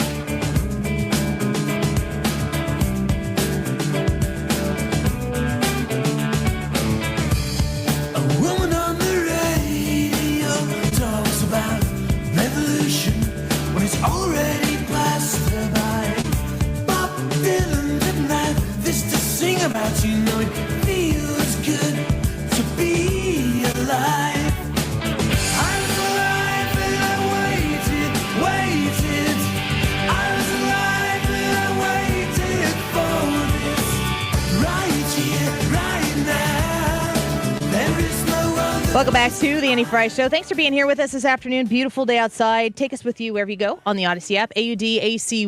You download it and follow 97.1 FM Talk. You can take us with you anywhere you go, and you can follow the Annie Frey Show there as well.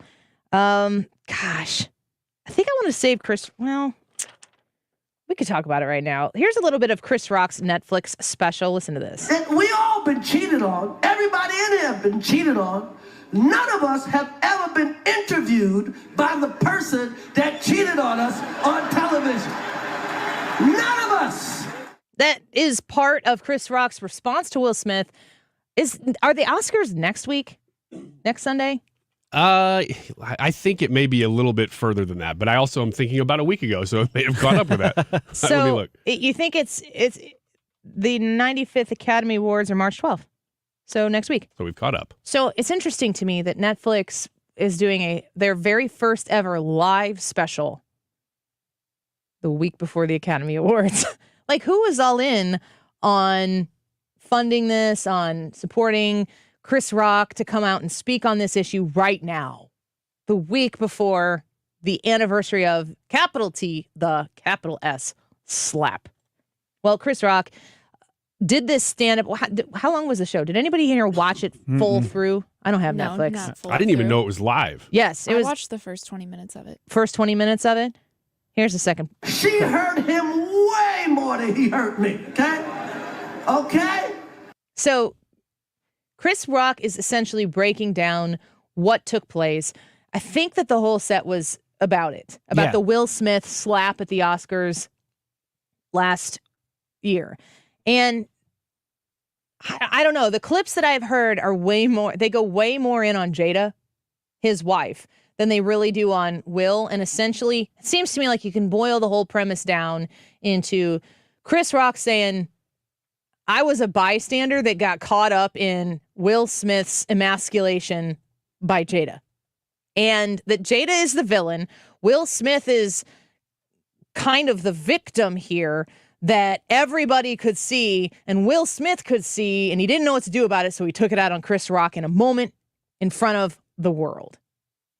Yeah, I think that's very fair. I think Chris Rock talked about a few things. He went in on Jada quite a bit. I mean, you're summarizing it right, because he said everything that you're saying. He just said it with a lot more colorful language. Sure. And we talked about playing more of this sound, and it's just not for radio. It's not for this show. There'll be other people who might edit out the words and stuff. And when I was talking to Brad about it, we were both wondering, should we do this? Should we not do this? And I said, I think we can talk about this without having to play it, because it's Chris Rock. I mean, it is what it I'm not really saying that I'm disrespecting him by judging what he does, because it's for me to consume or to not consume. And in this position, it's for me to pass along or not pass along. If you're interested in it, and I do find it very interesting what he said, then you can check it out for yourself. I don't really need to play an overly edited, but still implying a bunch of different types of language that I wouldn't want to associate with the show. I just don't need to do it to make the point. Do not underestimate the timing of all of this. Chris Rock coming out right before the Oscars this week, what this does to promote himself, what it does to promote everything else. And I said to Hannah before the show started, I go, 1 year from now, Will Smith and Chris Rock are on the same stage at a Netflix special doing this thing together. Because right now, this is Chris Rock's moment. In Hollywood, I can't look at anything that's put out without asking myself the question, what are they trying to invoke from me by putting this out? They spent time and money on this because there's a payoff for them. What is that payoff? And it's our constant attention. And if in a year it becomes mutually beneficial for the two of those people who are, at odds with each other to put out something, they're going to do that because the ultimate end game here is that we're all going, ooh, what's going to happen next? Some of y'all are really into that, the Hollywood drama and stuff. I don't disrespect that either because I'm really into Cardinals baseball or what's going on at Disney World or, just individual things that my kids are into, that I give of my time. It's not on you to judge me for what I'm into. I'm not going to judge you if Hollywood gossip is your thing. But isn't, Ryan, at the end of the day, isn't this all just about keeping us on the hook? Oh, definitely. Absolutely. And I mean, I think the Oscars probably love the slap because it made it relevant again. These award shows are going down the tube so fast. Nobody cares about them. But all of a sudden, you get a big star slapping another star. They're going, this is the greatest thing that could have ever happened to us. Yeah, I remember when this initially happened, there was the question of, is this even real or was this staged? Yeah, that's true. It was actually shocking that it was real. Yeah. If it was real. I still don't believe that it was real. Allow me to endorse watching anything else other than this year's Oscars, hosted by Jimmy Kimmel. Are you serious? Yes. Ew. I didn't even know that. Yeah. So we've established on the show that we didn't know when the next Oscars are, and we just have all together, other than Ryan, learned that Jimmy Kimmel is hosting now. I can't think of anything I'd rather do less. Right. Nothing. And after the Oscars are done, people will be like, oh, do you want some Oscar sound for your show? No, I don't. Let's pretend it didn't happen. Let's talk about Jada when we come back.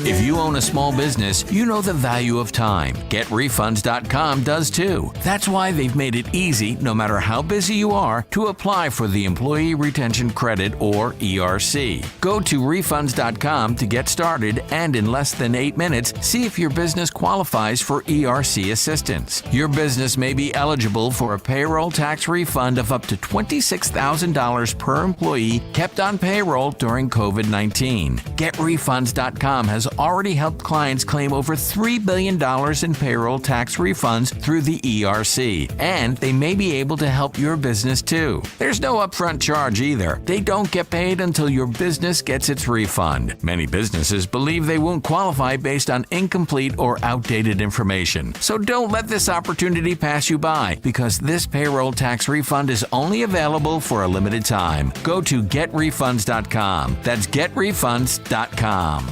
So I just sent a picture of a fish that my husband just caught on his Kazimierz Pulaski day off. And, I'm just thinking about how when you're retired, maybe this is your everyday. You don't have to wait to celebrate the high holy day of Pulaski Day in order to spend an afternoon fishing.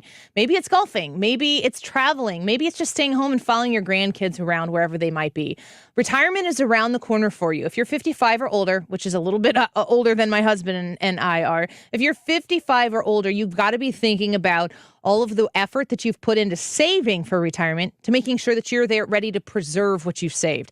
Thomas Helbig hosts a Protecting Your Retirement educational event on a few times during the year. They always fill up. You need to reserve your spot for the Tuesday, March 21st event at the Frontenac Hilton. I'm going to be there. Mark Cox and Mark Reardon are going to join me as well, but you need to reserve your spot. Bring a friend. 314-993-9494. 314-993-9494. retirementkey.com. Finding great people to hire is like trying to find a needle in a haystack. It's pretty difficult, right? Well, ZipRecruiter has mastered finding a needle in a haystack So they take it to the next level.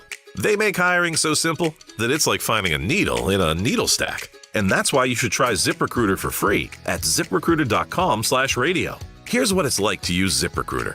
They have so many qualified candidates that it's easier to find the right ones for your roles. In fact, 4 out of 5 employers who post on ZipRecruiter get a quality candidate within the first day. That's a lot of needles. So how do they do it? ZipRecruiter's powerful technology sends you candidates who are a great match for your job, and you can even invite your top choices to apply. So if you want less hay and more needles, head to ZipRecruiter. And right now, you can try ZipRecruiter for free. That's right, free at ZipRecruiter.com/radio. That's ZipRecruiter.com/RADIO. ZipRecruiter.com/radio. ZipRecruiter, the smartest way to hire. KFTK FM Florissant. From the Under Law Injury Lawyers, GetJim.com studio. 97.1 FM Talk. Always live on the free Odyssey app. The White House calls it unacceptable. I'm Lisa Brady, Fox News. 4 U.S. citizens kidnapped in Mexico after driving over the border. Our thoughts are with the families of these individuals, and we stand ready to provide all appropriate consular assistance. U.S. law enforcement is in touch with Mexican law enforcement. White House spokeswoman Karine Jean-Pierre says the State Department and Homeland Security are also coordinating with Mexican officials. Texas Republican Senator John Cornyn calls the incident shocking, but not completely surprising. Everybody knows that the cartels control the plazas, which is all of the area along the northern border, and that they demand payment from the migrants or anybody else trying to move things across their territory. Mexico's president says the Americans had crossed the border to buy medication and were shot at in a minivan before being abducted, also suggesting a case of mistaken identity during a confrontation between two groups. U.S. officials have not confirmed his statement, the FBI offering a $50,000 reward as the search continues. The wing of a passenger jet clips another plane's tail at Boston's Logan Airport. The FAA investigating the incident, which happened this morning, involving 2 United Airlines flights preparing for departure. One was being pushed back from the gate by a tow tug at the time. There were no injuries, but passengers were removed to be placed in different aircraft. This just days after a near-miss incident at Logan. The NTSB investigating another Norfolk Southern derailment in Ohio involving more than a 2-mile-long train over the weekend. No hazardous materials leak in this one as cleanup continues from the wreck last month in East Palestine. The one thing I want to make sure is that at the conclusion of our process, that our recommendations are not ignored. NTSB Chair Jennifer Homendy also tells Washington Post Live residents shouldn't have to wait years for rail safety improvements. America is listening to Fox News. Finding great candidates to hire can be like, well, trying to find a needle in a haystack. Sure, you can post your job to some job board, but then all you can do is hope the right person comes along, which is why you should try ZipRecruiter for free at ZipRecruiter.com/free. ZipRecruiter doesn't depend on candidates finding you. Its powerful technology identifies people with the right experience and actively invites them to apply to your job. You get qualified candidates fast. So while other companies might deliver a lot of hay, ZipRecruiter finds you what you're looking for. The needle in the haystack. 4 out of 5 employers who post a job on ZipRecruiter get a quality candidate through the site within the first day. ZipRecruiter, the smartest way to hire. And right now, you can try ZipRecruiter for free. That's right, free. Just go to this exclusive web address, ZipRecruiter.com/free. That's ZipRecruiter.com/free. ZipRecruiter.com/free.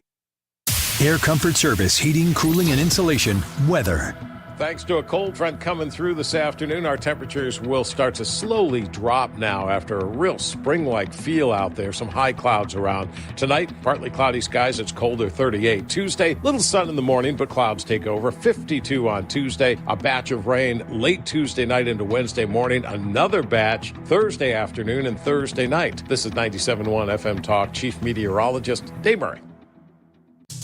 If you own a home in St. Louis and you want to sell it as is, without any inspections or the need to make any repairs, call Chris Buys Homes, stlouis.com at 314-782-8000 and get your cash offer without any obligation, commissions, banks, or headaches. Chris buys vacant homes, inherited homes, fixer-uppers, beautiful homes, even the tenant who won't pay the rent apartment. Google us. Chris Buys Homes in St. Louis, and check out our best reviews from satisfied customers. When you sell to Chris, you decide when you want to move, according to your schedule and your terms. Go to our website, chrisbuyshomes.st.louis.com, or call Chris at 314-782-8000.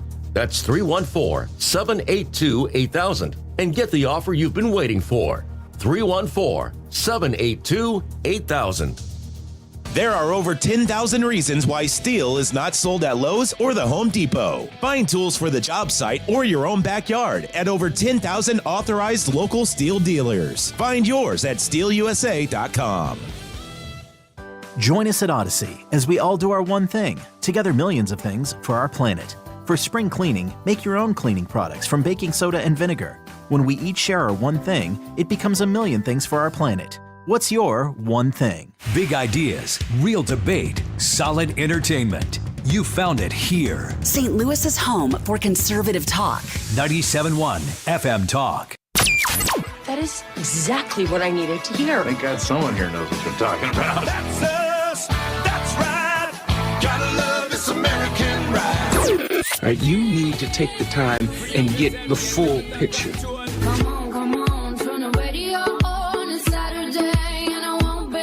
Don't get me wrong, I love the ladies. I mean, they rev my engine, but they don't belong in the newsroom.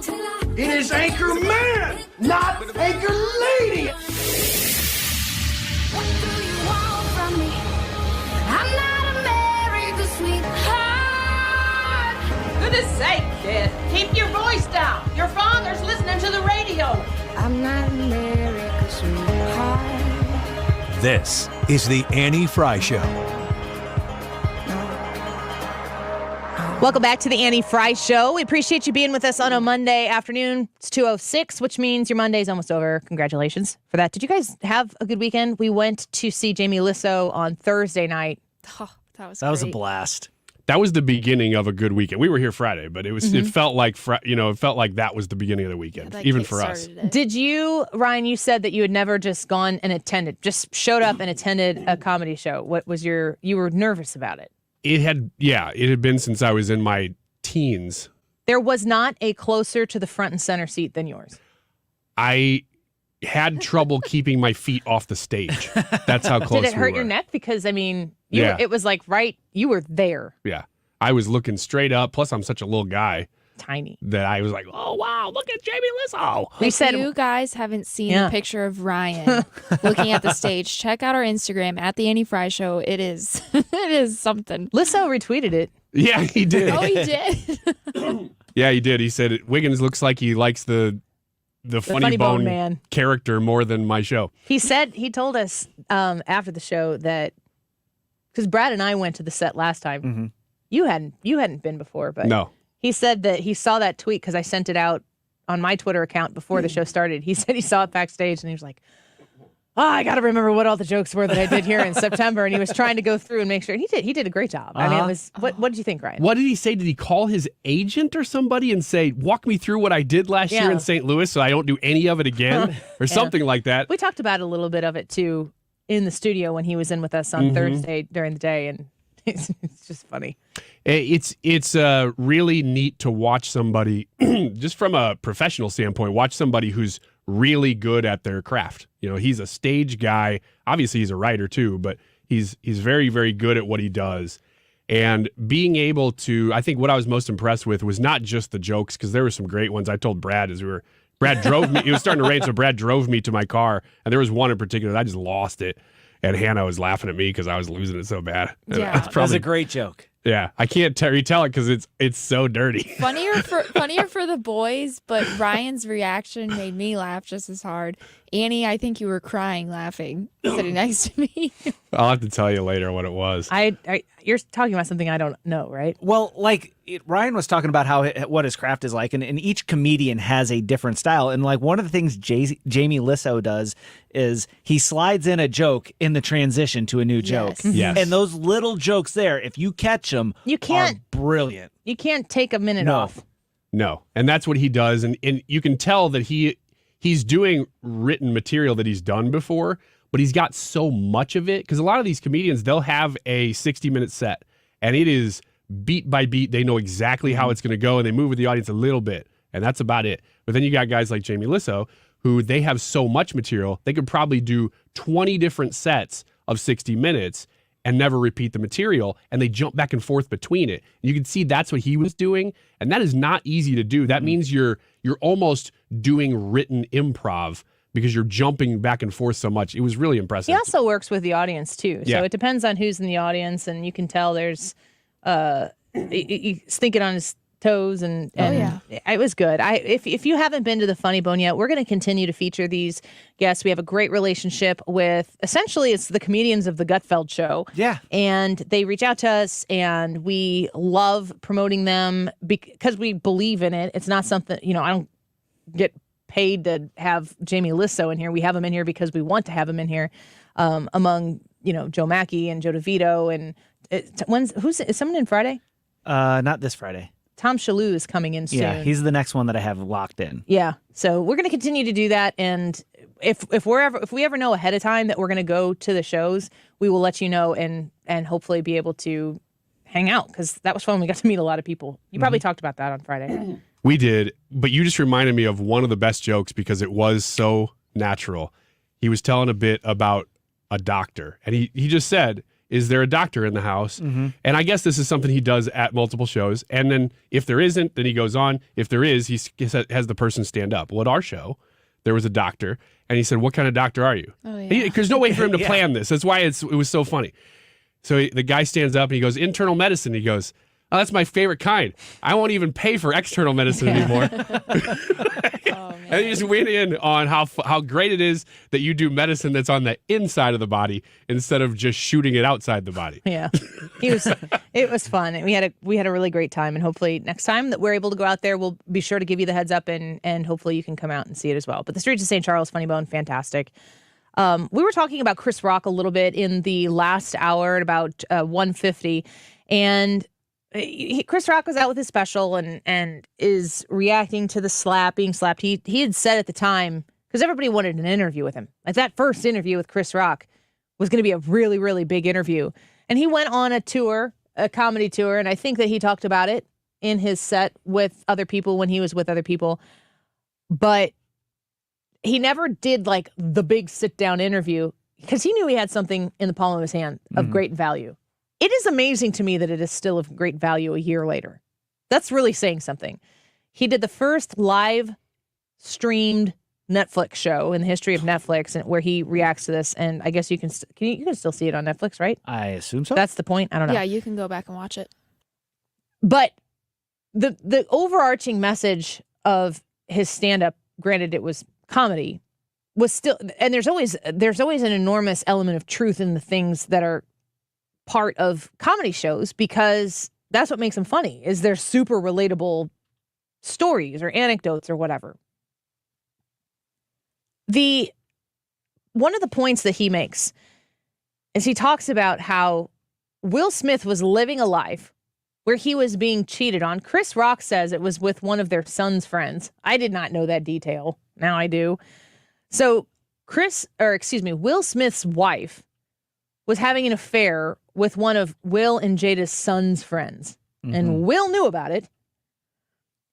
And in the world we live in, that's content. I can't even begin to imagine thinking like, wow, this is terrible. This is heart-wrenching. This is pulling our family apart. This is ripping our marriage apart. This is great content. But we live in that world. And was that successful content? It was very successful content. I remember seeing it myself, seeing Jada sit down and have a face-to-face conversation with Will Smith. I could see Will Smith's face right now because he looked awful. Absolutely awful. He looked like he'd been emotional and crying for days. His eyes were puffy. He looked like he hadn't slept. He looked absolutely awful. I'm having to ask myself, was that on purpose?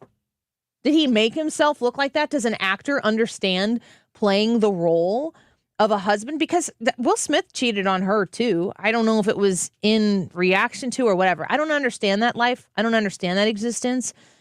It's theirs. It's not mine. So I guess it is what it is.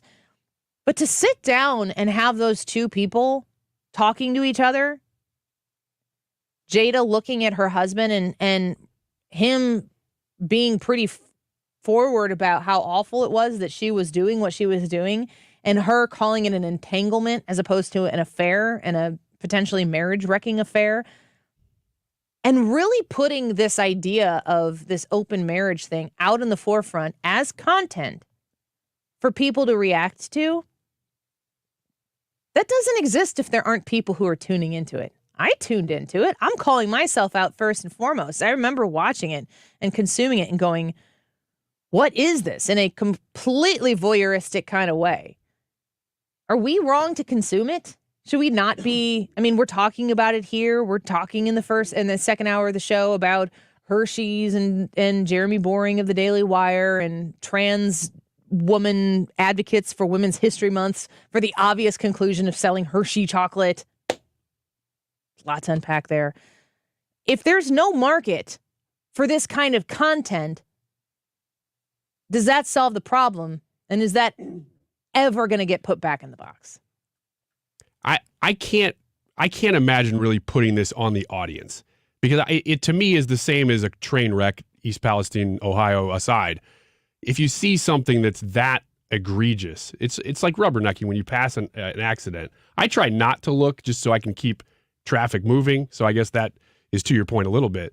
But there's no way to avoid these things.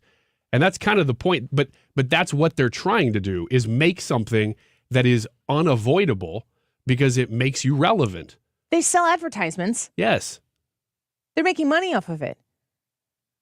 It makes me question if any of it is real. And at the end of the day, does it even matter if it's real or not, if to them it's content? Yeah.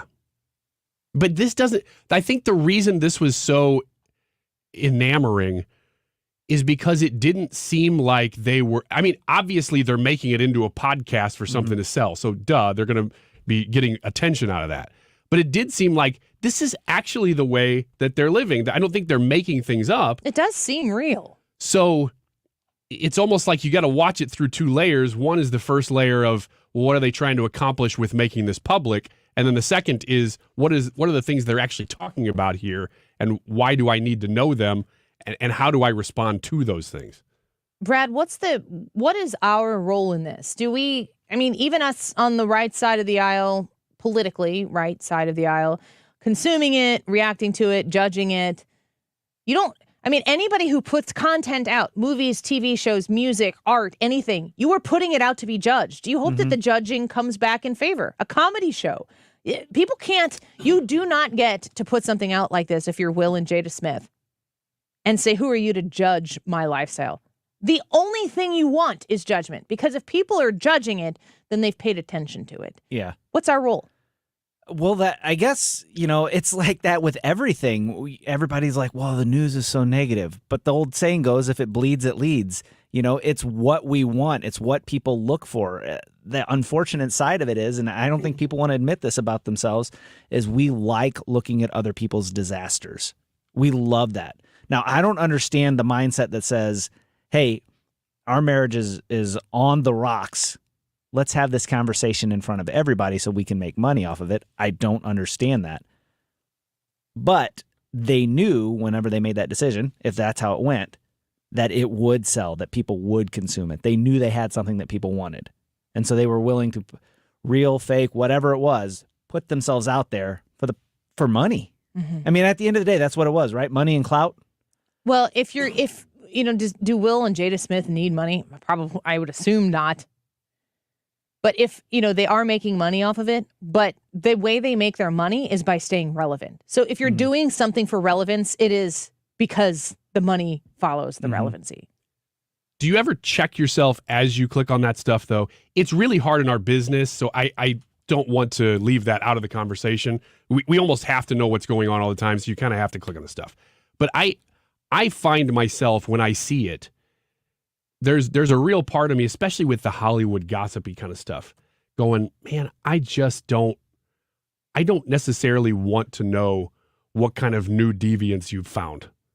Well, I would say that the question is, what is the purpose of clicking on this? Is it just because I'm curious? Because that's a real thing.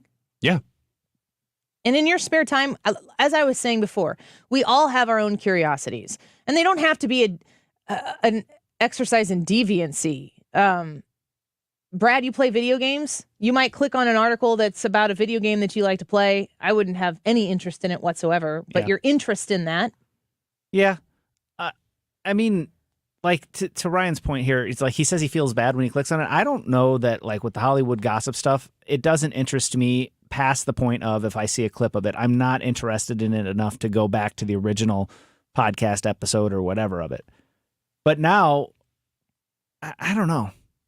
It's just it's such a, I hate to use this term, but it's such a gross feature of being a person that you're attracted to this sort of thing and I don't know if it comes from this thought or idea that maybe we feel bad about ourselves. So to see somebody doing worse than us, then it kind of makes us feel better about ourselves. Well, everywhere we go. I mean, that's another commodity that is sold to people all the time is you don't need to buy something that's going to fix a problem you don't have. So let's create problems that everybody has all the time. And again, selling, you don't have to have a physical product to sell for people to involve themselves in, support, spend money on, whatever it is that you're selling. The Hershey chocolate conversation that we had, the Jeremy's chocolate conversation we had in the 1 o'clock hour, is not, their end goal is to sell chocolates. And it's always going to be the case that all of their businesses, nobody is sitting in a boardroom or in a meeting to discuss a new ad campaign and saying, we're going to sell half as many chocolates in March, but this is the right thing to do. That doesn't ever happen. What they're doing is saying, we're going to do this, that, and the other thing. And, people do this with do this with veterans groups or, selling the military. We've had many conversations over the years about how the NFL has a contract with the Department of Defense to hype up the pro-military, pro-America type of aspects, which is just incredibly ironic. At NFL games, there's taxpayer dollars involved in that. People see the opportunity to sell virtue, and people buy specific products because when they buy those products, they feel something about themselves. And they've been made to feel lesser in those areas by these same companies so that they can sell them things to fix those problems. They sell the problem and the solution. And if you're watching Jada Pinkett Smith interview Will Smith about her affairs where she has an enormous amount of confidence or arrogance about what she's doing to Will Smith, Will has signed on to agree to do this for some particular reason. It's hard to think of any other reason other than it's good for my career, I guess, to be out here and in front because people want it. Like you were saying, if the people want it, in many cases, that's the only question that really seems to be asked before the product or the project is invested in. The only other motivation I can find for that specific instance is, do you think it's possible that she genuinely feels weird or bad about what she's doing? And so going public with it is a way for her to say, Jada? Yeah. She didn't feel bad. She wasn't regretful or remorseful. Deep down. I don't think so, no. That going public with it is a way for her to say, you know what, this is actually normal. Look, everybody, I'm doing this. You should know this is normal behavior. Please confirm for me. Well, that completely discounts the other person in that conversation, Will, her husband, and how he might feel about that. And again, I always want to remind people that Will Smith was not faithful to her either.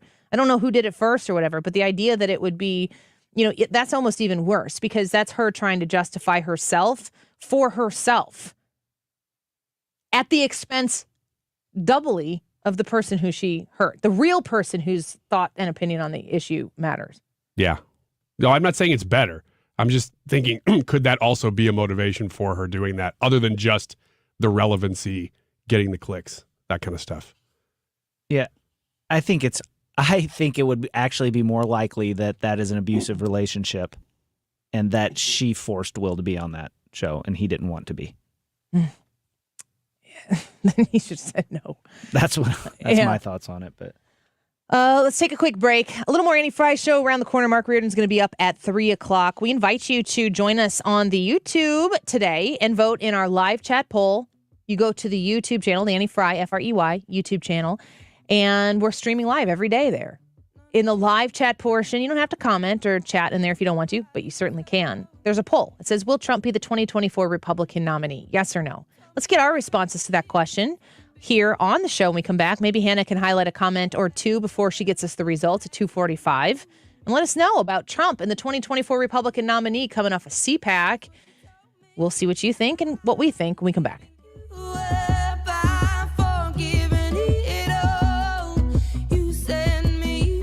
You're listening to The Annie Frey Show on St. Louis's home for conservative talk.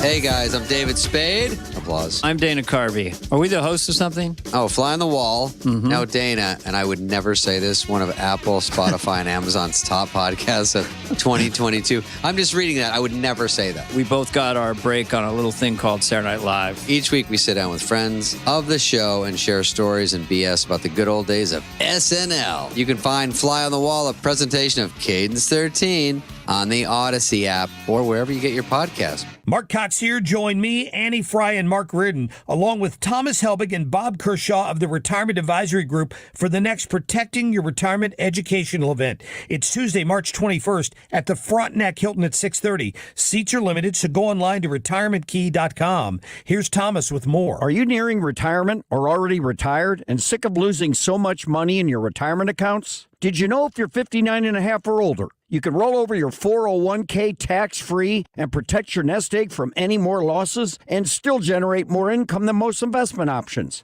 Would you like to know how linking to the market instead of owning the market is so much safer for your retirement nest egg? You'll get all the answers and more. If you're 59 and a half or older, you don't want to miss this event. Protect your retirement nest egg. Join the official financial advisors of my show, Thomas Helbig and Bob Kershaw, Tuesday, March 21st at the Frontenac Hilton at 6:30. Go online at retirementkey.com. That's retirementkey.com. One day, former pro football offensive tackle Mitch Schwartz just happened to walk into Diamonds Direct with his wife, Brooke. The store blew us away. We both got back to the car after. We were like, oh my gosh, we didn't realize that this awesome store was right in the middle of Overland Park. And there was a huge selection. Today, Mitch and Brooke are frequent shoppers at Diamonds Direct. Oh, Brooke is very happy about her jewelry. Every few months, we make our way to Diamonds Direct, and there's another 3 or 4 pieces that catch her eyes. What they love is there's never any sales pressure at Diamonds Direct. In fact, they often end up spending less than they expected. We want to make sure everything's tasteful, everything's done right, and that's another advantage of Diamonds Direct is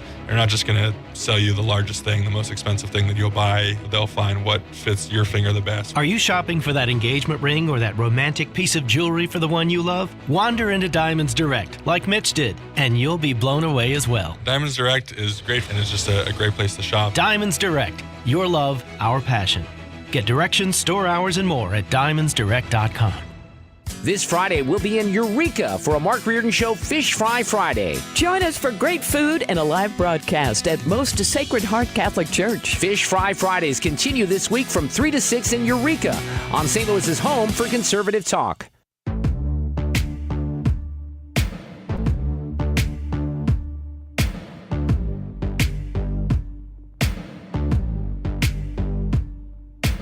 You are somebody that I don't know.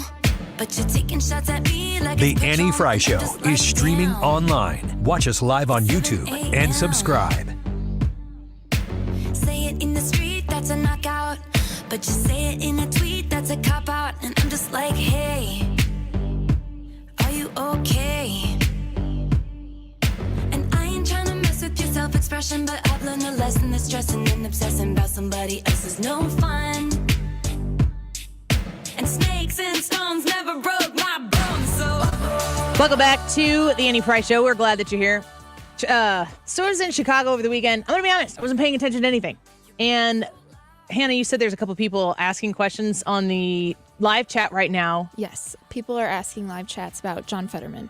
And I just did a quick search, and we knew he was in the hospital. He was admitted for depression. Depression, yeah. and he's in a bad way. And we don't have any inside information on John Fetterman here. And I will make a comment on John Fetterman. I pray for his speedy recovery so that he can return to the United States Senate. That's really the only statement I have to make on that. All we know is pure speculation. Yeah. And we're all very interested to watch it because there is a lot of speculation, but we don't know anything. I'm also not.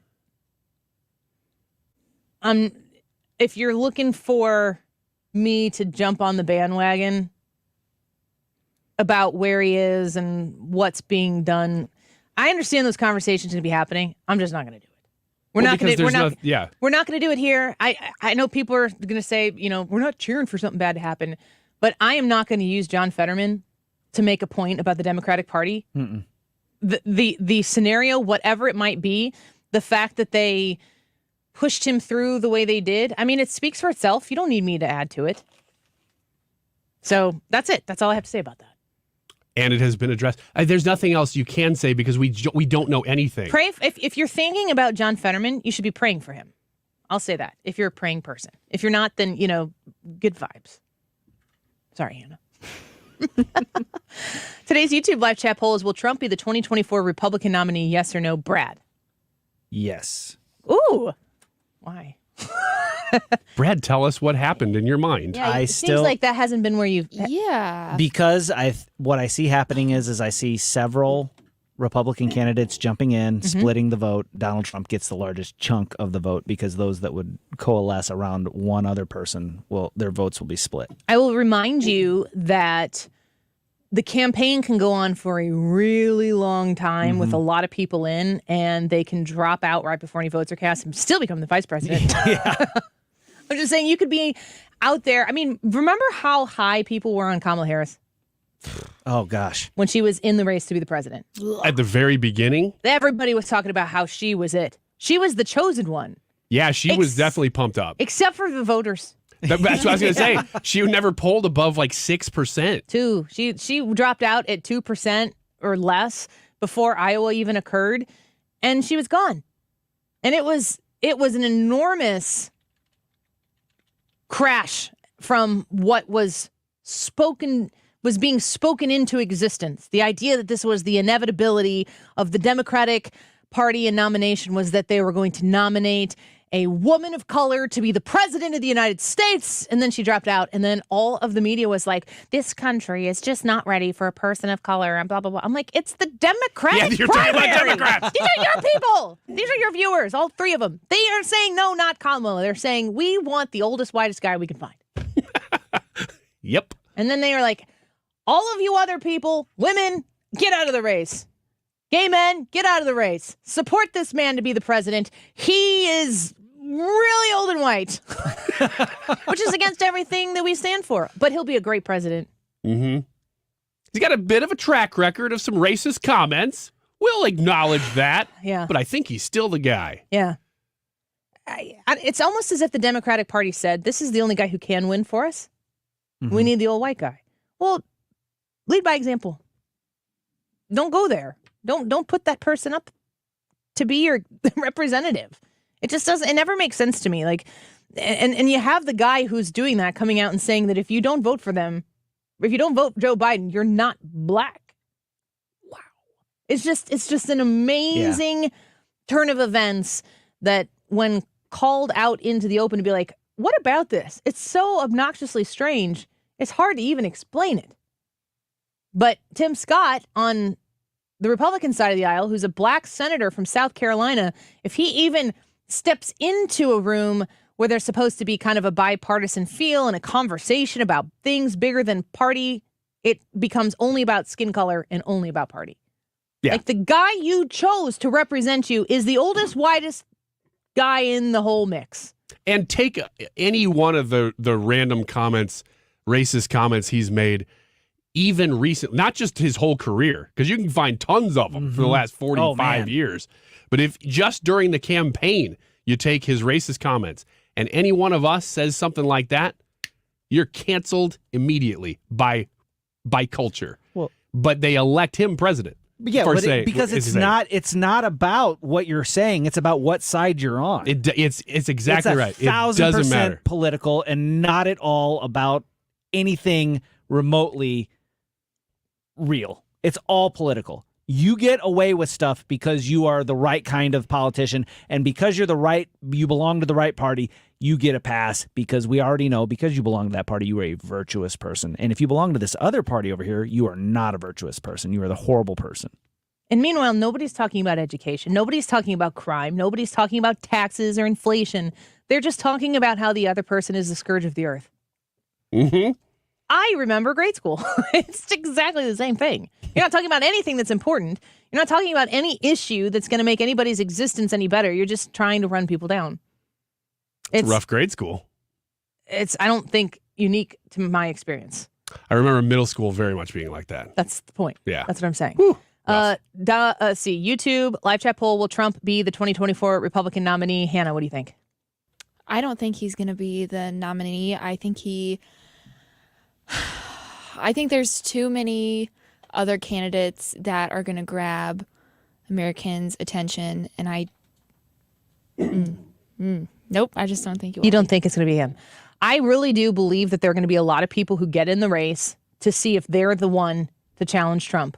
And granted, that's what Scott Walker did. Scott Walker was my pick in 2016. I was like, because I've been watching Scott Walker in Wisconsin for a long time, because he was doing all of the things that Illinois needed to do, boldly, confidently, strongly, and having success at it. And I just kept thinking, oh, we need a Scott Walker in this state. We need Scott Walker. We need a Scott Walker to come to Illinois and help us get our state back.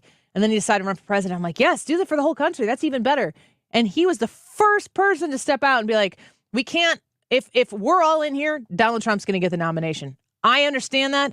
I'm stepping out because we need to confidently coalesce around the idea of beating Donald Trump in this primary so that we can win the presidential election. And nobody followed his lead. And then Donald Trump breezed through everybody else, picking them off one by one. And then he beat Hillary Clinton. And then he was an awesome president for 4 years. So what do I know? I don't know nothing. So, Brian, Trump, nominee? Yeah, he's going to be the nominee. I do believe that. I'm amazed. What really is surprising to me right now is how quickly and how bitterly people have gone into camps Trump, DeSantis. And I mean, at least online, I don't know if it's like this in the real world, but online, people are knives out after each other within the party. And it is discouraging to see. It's annoying to see, because if you like Trump, that doesn't mean DeSantis is a rhino. That is the most ridiculous thing that I see on there. It's or vice versa. Right. Oh, he got endorsed by Jeb Bush. That means he's a rhino. It's well, look at some of the people that endorsed Donald Trump in the past. It doesn't mean anything about them because they're their own person. Jeb Bush is also the former governor of Florida, which is where Ron DeSantis is right now, and Jeb Bush is in Florida. I watched the Fox Nation special on Ron DeSantis, and Jeb Bush is in there, and I'm like, ooh, mistake.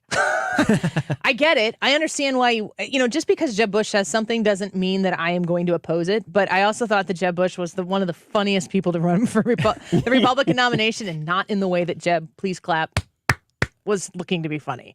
It was really awful. He was the Kamala Harris of 2016. He never would have beaten Hillary Clinton, in my opinion. Hillary would have sliced and diced him, and Donald Trump beat Hillary at her own game, which is to be nasty. Nasty woman. Her words, not mine. I really don't believe that Donald Trump is going to be the nominee. I don't.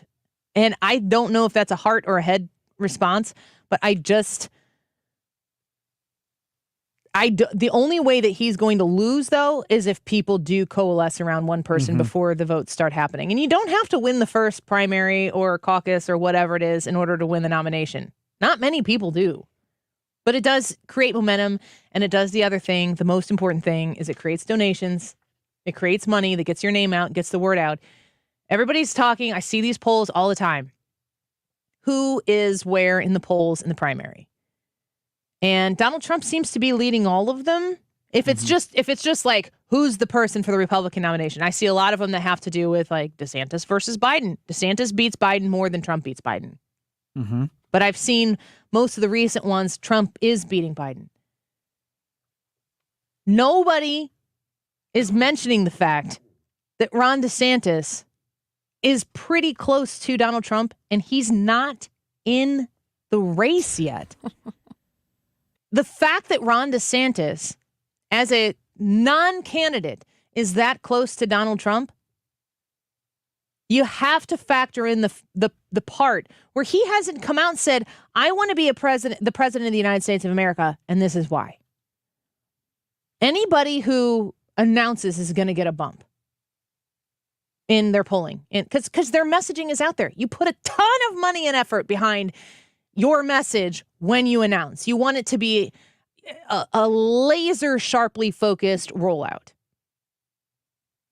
There isn't a reason right now why Ron DeSantis should push out into this race and start having to campaign for president now when he is in second place as a non-candidate doing nothing to get the attention of the American people other than kicking butt in Florida, doing the things that he could implement on a national scale. When Donald Trump is campaigning, he's usually campaigning against a guy who's not even in the race. Just like I said before, Scott Walker, my guy, I want you to be president. First man out. Donald Trump, you could check the tape. I was on Weekends in 2016. I did not like Donald Trump. I was not for Donald Trump. I became for Donald Trump when I realized it was him. It was he. Dad, which one is it? Tell me. Text me. It was either Donald Trump or Hillary Clinton.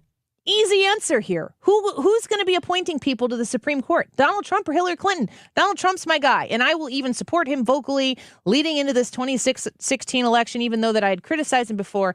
And he proved me wrong on so many levels again and again and again, advocating and representing Republicans in this country for the betterment of everybody in this country. And he did it in the face of the biggest, most contrived adversity that anybody who had an ounce of spotlight or camera time or microphone time or pen to paper time, the adversity that was thrown at him and made up about him, he was still rampantly successful, which is probably how the left would maybe describe him. You hear people talk about how Joe Biden is successful. He has been successful. He has been put into a position where Joe Biden has been able to get through a lot of things. It's not because of Joe Biden. It's because of the people who are managing this administration, but successful nonetheless. Republicans cannot discount how much Donald Trump has done for this country. And if he were to be granted the nomination, I would happily support him once again over anything that the Democratic left has to offer. I want Donald Trump to start advocating for the American people and against people and not competing against people who aren't in the race by things that aren't even accurate. That's the worst part of it. The issue that's going to beat Donald Trump in the primary is the COVID issue. It is the vaccination issue. He has not come out with a message on that issue yet that I think is going to convince an America that is sick and tired of lockdowns, of mask requirements, of vaccine requirements, all of these things that have been peeled back, even by people on the left. Donald Trump needs to respond to that and give us what his 2023 version, his Monday morning quarterback version of what took place in his administration. I want to know what that is. Can he admit that some of the things that they did weren't right? I would think that would show great maturity and wisdom. And I think that Donald Trump would have a great amount of groundswell of support around him if he would articulate completely where he is on these issues right now. But instead, he's spending time lying about Ron DeSantis and what he did in Florida. I mean, it's just completely disingenuous. And it makes me think that he understands that there is a contingent of people that know that if Donald Trump said it, it's gospel. Those people are not going to get him across the finish line. He's going to have to broaden. And right now, his entire focus is on somebody who's not even in the race, who's polling second. When Ron DeSantis gets in the race, those polls are going to look a lot differently. Do you think it's smart for Ron DeSantis to not come out right now and say whether he's running or not? The Florida legislature, I think, concludes in the end of June. Something like that. Ron DeSantis just got reelected massively by the people of Florida. He's seeing this legislative session through. This is my opinion. This is what a lot of I didn't come up with this. I've heard this and I agree with it. He needs to take care of the business of the people of Florida. There's no reason. Nikki Haley needed to get in when she did because nobody else had announced yet. And boy, foreign policy was front and center when Nikki, it was the perfect time for her to make the big splash when she gets into the water. I understand that and I respect that. But for Ron DeSantis to be as popular as he is and a formidable opponent without having to be in the race, don't upset a good thing. Do the business of the people of Florida. Continue to advocate for freedom. The Courage to be Free is the name of his book. How far are you through it? In chapter 5. He told me you were listening to it at Ben Shapiro's speed. Yeah, which is 1.25. I did 2.5. Yeah. If you can handle that. That is legal disclaimer speed. Yeah. It required a lot of focus, but I finished it in 4 hours. When Ron DeSantis gets in the race, it will look different. It might not look different for a while. He might get into the race and then stumble out of the gate, and then maybe Donald Trump will really get the bump because now people really know what the Ron DeSantis thing is. But for Ron DeSantis to be competing at the level he's competing right now and not being in the race, you can't look at what it is right now in the polls and think, wow, this is not looking good for anybody but Donald Trump. I just don't think we have a big enough picture, a wide enough lens. So I'd say no. And I'll keep saying no until I decide, no, okay, I think it's time to say yes, which might be the day after the election. He's going to have to just keep Bigfoot showing this thing where at the end of every Bigfoot chaser show, they go, oh, we almost caught him on the next episode. Yeah. That is his best strategy right now. Ron DeSantis? Ron DeSantis is wait and wait and wait and wait because people just keep talking and talking and talking. And all these candidates that have 10, 5%, at the very end, if he gets in, they're all going to move around him. That's his best strategy. He has to continue to win in Florida, too. You know, Ron DeSantis' biggest asset is going to be him to point to Florida and say, look at how great Florida's doing. I thought you were going to say his sultry good looks because that's what you were talking about last week. Well, he's looking good too, but that's not his biggest asset. So Brad messaged me last night and he sends me this tweet from somebody else. And they were talking about how slim Ron DeSantis looks. Here's when you know he's about to announce. He's going to get better tailored suits. Yep. Because right now he's a fit guy. He's a baseball player. He was in the Navy. I mean, he knows what it means to be fit. The dad bod was in. I don't know how much of a dad bod he has because he's always wearing these oversized suits. But he didn't look as though he was like in tip-top shape. Like who among us is? Hannah. Brian. I thank you. But his suits, he always wears kind of these bigger, baggier suits. If he becomes as fit as he can and he gets that perfectly tailored suit, it's time. It is time, as they say in The Lion King, right before they put Simba up in there and then they sing the Circle of Life. Rafiki's going to come out and put the thing across his forehead. Who's Rafiki? I have no idea. When we come back, Ryan will tell us who the Rafiki in the situation, who will be the one who blesses the DeSantis. And I don't even know that you're advocating for DeSantis or anybody right now. But when we come back, I'm excited to hear your thoughts. Who's the Republican Rafiki? Me. Don't say it. No, sorry. It's you? No, I didn't say that. Should you be here? We will talk about this after the break. If you say me when we come back from the break, I'm going to come over and strangle you. We'll be right back. Don't go away. You're listening to The Annie Frey Show. Interact with Annie on Facebook. The Annie Frey Show. But you say it in a tweet, that's a cop-out, and I'm just like, hey. Hi, St. Louis. This is Don Chamberlain, best-selling author from right here in the St. Louis area, and I want to tell you about a new Hollywood documentary called The Baby Boomer Dilemma. In this film, economists and Nobel Prize-winning PhDs from Wharton, MIT, and Stanford share a strange concept I call the retirement discount. It can potentially give you more retirement income with the same dollars saved, and your principal is never at risk from market declines. Even people who are currently on track have shifted money to this strategy because it could increase their retirement income or may allow them to stop working years sooner than they expected. So if you're over 50 and want to learn how you could potentially get bigger retirement with less money, call and get the free copy of this brand new movie. That's a $30 value, but when you call today, you get it completely free. Plus, I'll include a copy of my new book, Crash Proof Wealth. I'll even cover the shipping and handling, no credit card required. 1-800-807-3838. That's 800-807-3838. 1-800-807-3838. Did you know the IRS is a super creditor? Hi, I'm Lance Drury with the Lance Drury Law Firm. The IRS is the only creditor that can create a bill for you without your permission. then drop the hammer and aggressively collect it by wiping out your bank account, seizing your assets, and levying your wages. No other creditor can do that, and this can all happen without a court approval. If you owe back taxes, you need to be prepared to face the super creditor. Don't just sit back and take it. Fight back. At the Lance Drury Law Firm, we know how to use the laws to your advantage and go toe-to-toe with the IRS. Our office is located right here in St. Louis. Contact the Lance Drury Law Firm today for a free consultation with me, or visit us at lancedrurylaw.com or call 314-260-6120. That's 314-260-6120 to get started. The choice of a lawyer is an important decision and should not be based solely upon advertisements. The real estate market continues to make headlines for buyers and sellers. The big dilemma for sellers is finding the right buyer willing to pay the right price. Hi, Mark Cox here. And while most agents will make big promises, Gloria Liu with Your Home Sold Guaranteed Realty will actually present you with an upfront written guarantee. It states Gloria will sell your home at your agreed to price and time frame, or she will buy it, guaranteed in writing. Does your agent compare to that? Gloria's able to make this bold offer because she already has the buyers. So before you list your home, do your research, get to know Gloria Liu like I have. Call today, ask about her no obligation cash offer program or her guaranteed sold program. It's 314-325-6888. That's 314-325-6888, or visit GloriaHasTheBuyers.com.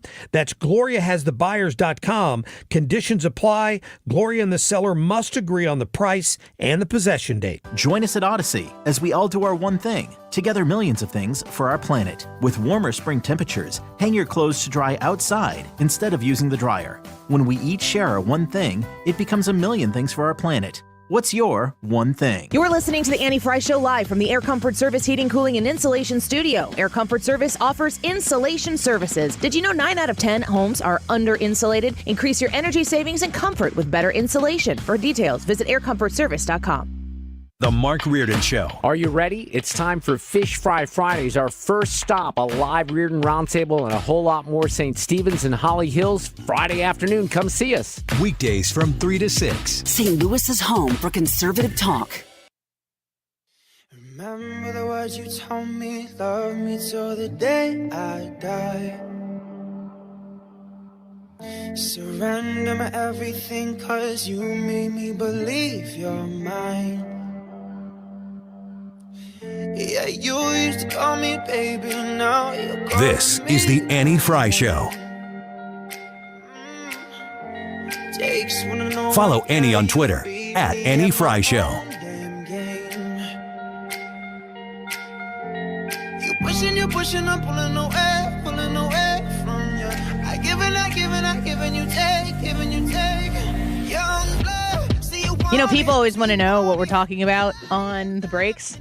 It's like the nerdiest thing you can talk about. We're talking about our favorite versions of the Bible. That's a true story. We were also saying some other things before that. Yeah. Yeah, when we say versions, we're talking about the translation. Yeah, not like different books that didn't make it. No, those are the Catholics. That's the Apocrypha. Yeah. What's your favorite version of the Apocrypha, Ryan? Probably the Book of Jasher. Really enjoyed that. Although I do love the Book of nerdy for Enoch. The big book of I'm a big Book of Wisdom fan. Yeah. Book of Wisdom? Yeah. Jubilees, anybody? No? Okay. Hannah, I'm with you on this one.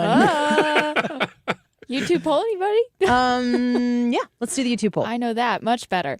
Okay, today it is asking, will Trump be the 2024 presidential nominee? Yes or no? Straight up, yes or no? I will read some comments before I get to the results. Lori from YouTube said, so many people still want Trump to be back in. I still feel he is a shoo-in, no problem. So she is confident that he will be. Larry says that I voted yes. I want some retribution. Bruce says if Trump is the nominee, that will guarantee 4 more years of a Democrat. Bruce. So he's not confident. Pond says, I said no. I think people will decide not to put the country through that again. With respect, I want his policies and not him. That guy's name was Pond Rodent. I know. He's been here for a while. I know. I'm just. Yeah. They have. Is pond rodent is that like the politically correct way of referring to an otter or something like that? What is a pond rodent? I'm not sure. Is it like pond scum in the Swamp Mets? creature. Is a beaver a Ooh. pond rodent? Are you looking at me? I'm asking the questions here. I thought beaver was a rodent. You don't. I mean, clearly you haven't been around my house when my kids ask us anything that has to do with science or nature or anything. They're like, "What kind of bird is that, Mom?" I'm like, "White? I don't know." Big. Ask your dad. Good grief. Michael Ashburn says, I think Trump will be the 2024 nominee if he hooks up with the right running mate and can control his mouth. Pond also commented again, and he said that although he did say no in the poll, he would vote for him if he was the nominee. Thank you for commenting that. Brian says, I answered no on the Trump poll. I appreciate what he accomplished, but I'm tired of his drama. Voted for him twice. I will not vote for him a third time. Text from the vacationing, non-working Kashmir Pulaski celebrating husband, Mr. Frey says, muskrat. Muskrat. I don't even know what a muskrat is. What? Shall I Google? I shall. Can there be a fourth time? Muskrat. Could Trump, let's say he doesn't get the nomination this time and Biden wins. Could there be a fourth run? I'm just saying. Why wouldn't there be? I don't know that How does it end? he could coalesce enough at that point, but I don't know. What about the phrase that people utter a lot? Ron DeSantis might be great, but this is Donald Trump's time. And to suggest that anybody challenging Donald Trump is disrespecting Donald Trump's right to the presidency. No man has a right to the presidency. What about women? No woman has a right to the presidency. Well, what about a I'm with women? her. I can't wait. That was the same attitude with Hillary Clinton. It is her time. Yeah, that worked out well. Our friend Art commented and said, if Trump is the nominee, he'll lose again. Art, I don't necessarily disagree with you. The only person who... Oh, are we breaking in a minute? Yes. Dang it, I wanted to play this clip. The only person that I think Donald Trump can assuredly beat is Joe Biden. Listen to this guy. So do you think he needs to make it official and say he's running so that there isn't more speculation or people considering other options? I don't think there's anybody that's serious that's actually considering running against Joe Biden because he's done such a great job. Don't listen to what he's implying. Listen to what he's saying. They're talking about, there's nobody seriously talking about running against Joe Biden. What if Joe Biden isn't running? To suggest that J.B. Pritzker isn't 100% aware that he's going to run for president this time, or Gavin Newsom, or anybody else who might get in the race, they are everybody is collectively saying, nobody's going to run against Joe Biden. But what if Joe Biden steps down? What if he steps down tomorrow? If that happens, pretend like I knew something, because I didn't. But what they're saying is they're not going to run against him. He's not running again. He's not running again. 64% of the people said Trump will be the presidential nominee in 2024. 36% of the people said he's not. All right. Are we going to a break right now, or we got a minute? We're going to go for another minute. Okay. I can't not hear J.B. Pritzker making that comment. And the way it's worded, listen to everybody else who is making that same statement. They're all saying nobody's running against Joe Biden. It sounds like everybody is rallying around Joe Biden. No, they're not. Mm-mm. That's not what they're doing. I don't think they know. I think they're waiting to see just like everybody else. But it doesn't matter if they know. They can still say, well, nobody was going to run against him. He's done such a great job, but since he stepped down. Well, sure, of course. But that's why they're saying it. They want the credit. I don't think that confirms that Joe Biden isn't running. I didn't say it does. I'm saying he's not running. I'm not saying it's confirmation. I'm saying that what that man, J.B. Pritzker, is saying there is that he supports Joe Biden so that when Joe Biden steps down, he can say he did, and also that he's running for president. Stick around. The Mark Reardon Show coming up next. I'm back to doing what I love and more, thanks to the Good Feet Store. Hi, this is Arnold, owner of the Good Feet Store. Do you have a hard time getting out of bed in the morning because of a sharp pain in your heel? I did. I had plantar fasciitis. I had a burning sensation on the bottom of my feet. I went to the Good Feet Store, and what a relief. And now I never go without my Good Feet support. Are your knees and back killing you by the end of the day? It was getting so severe, I almost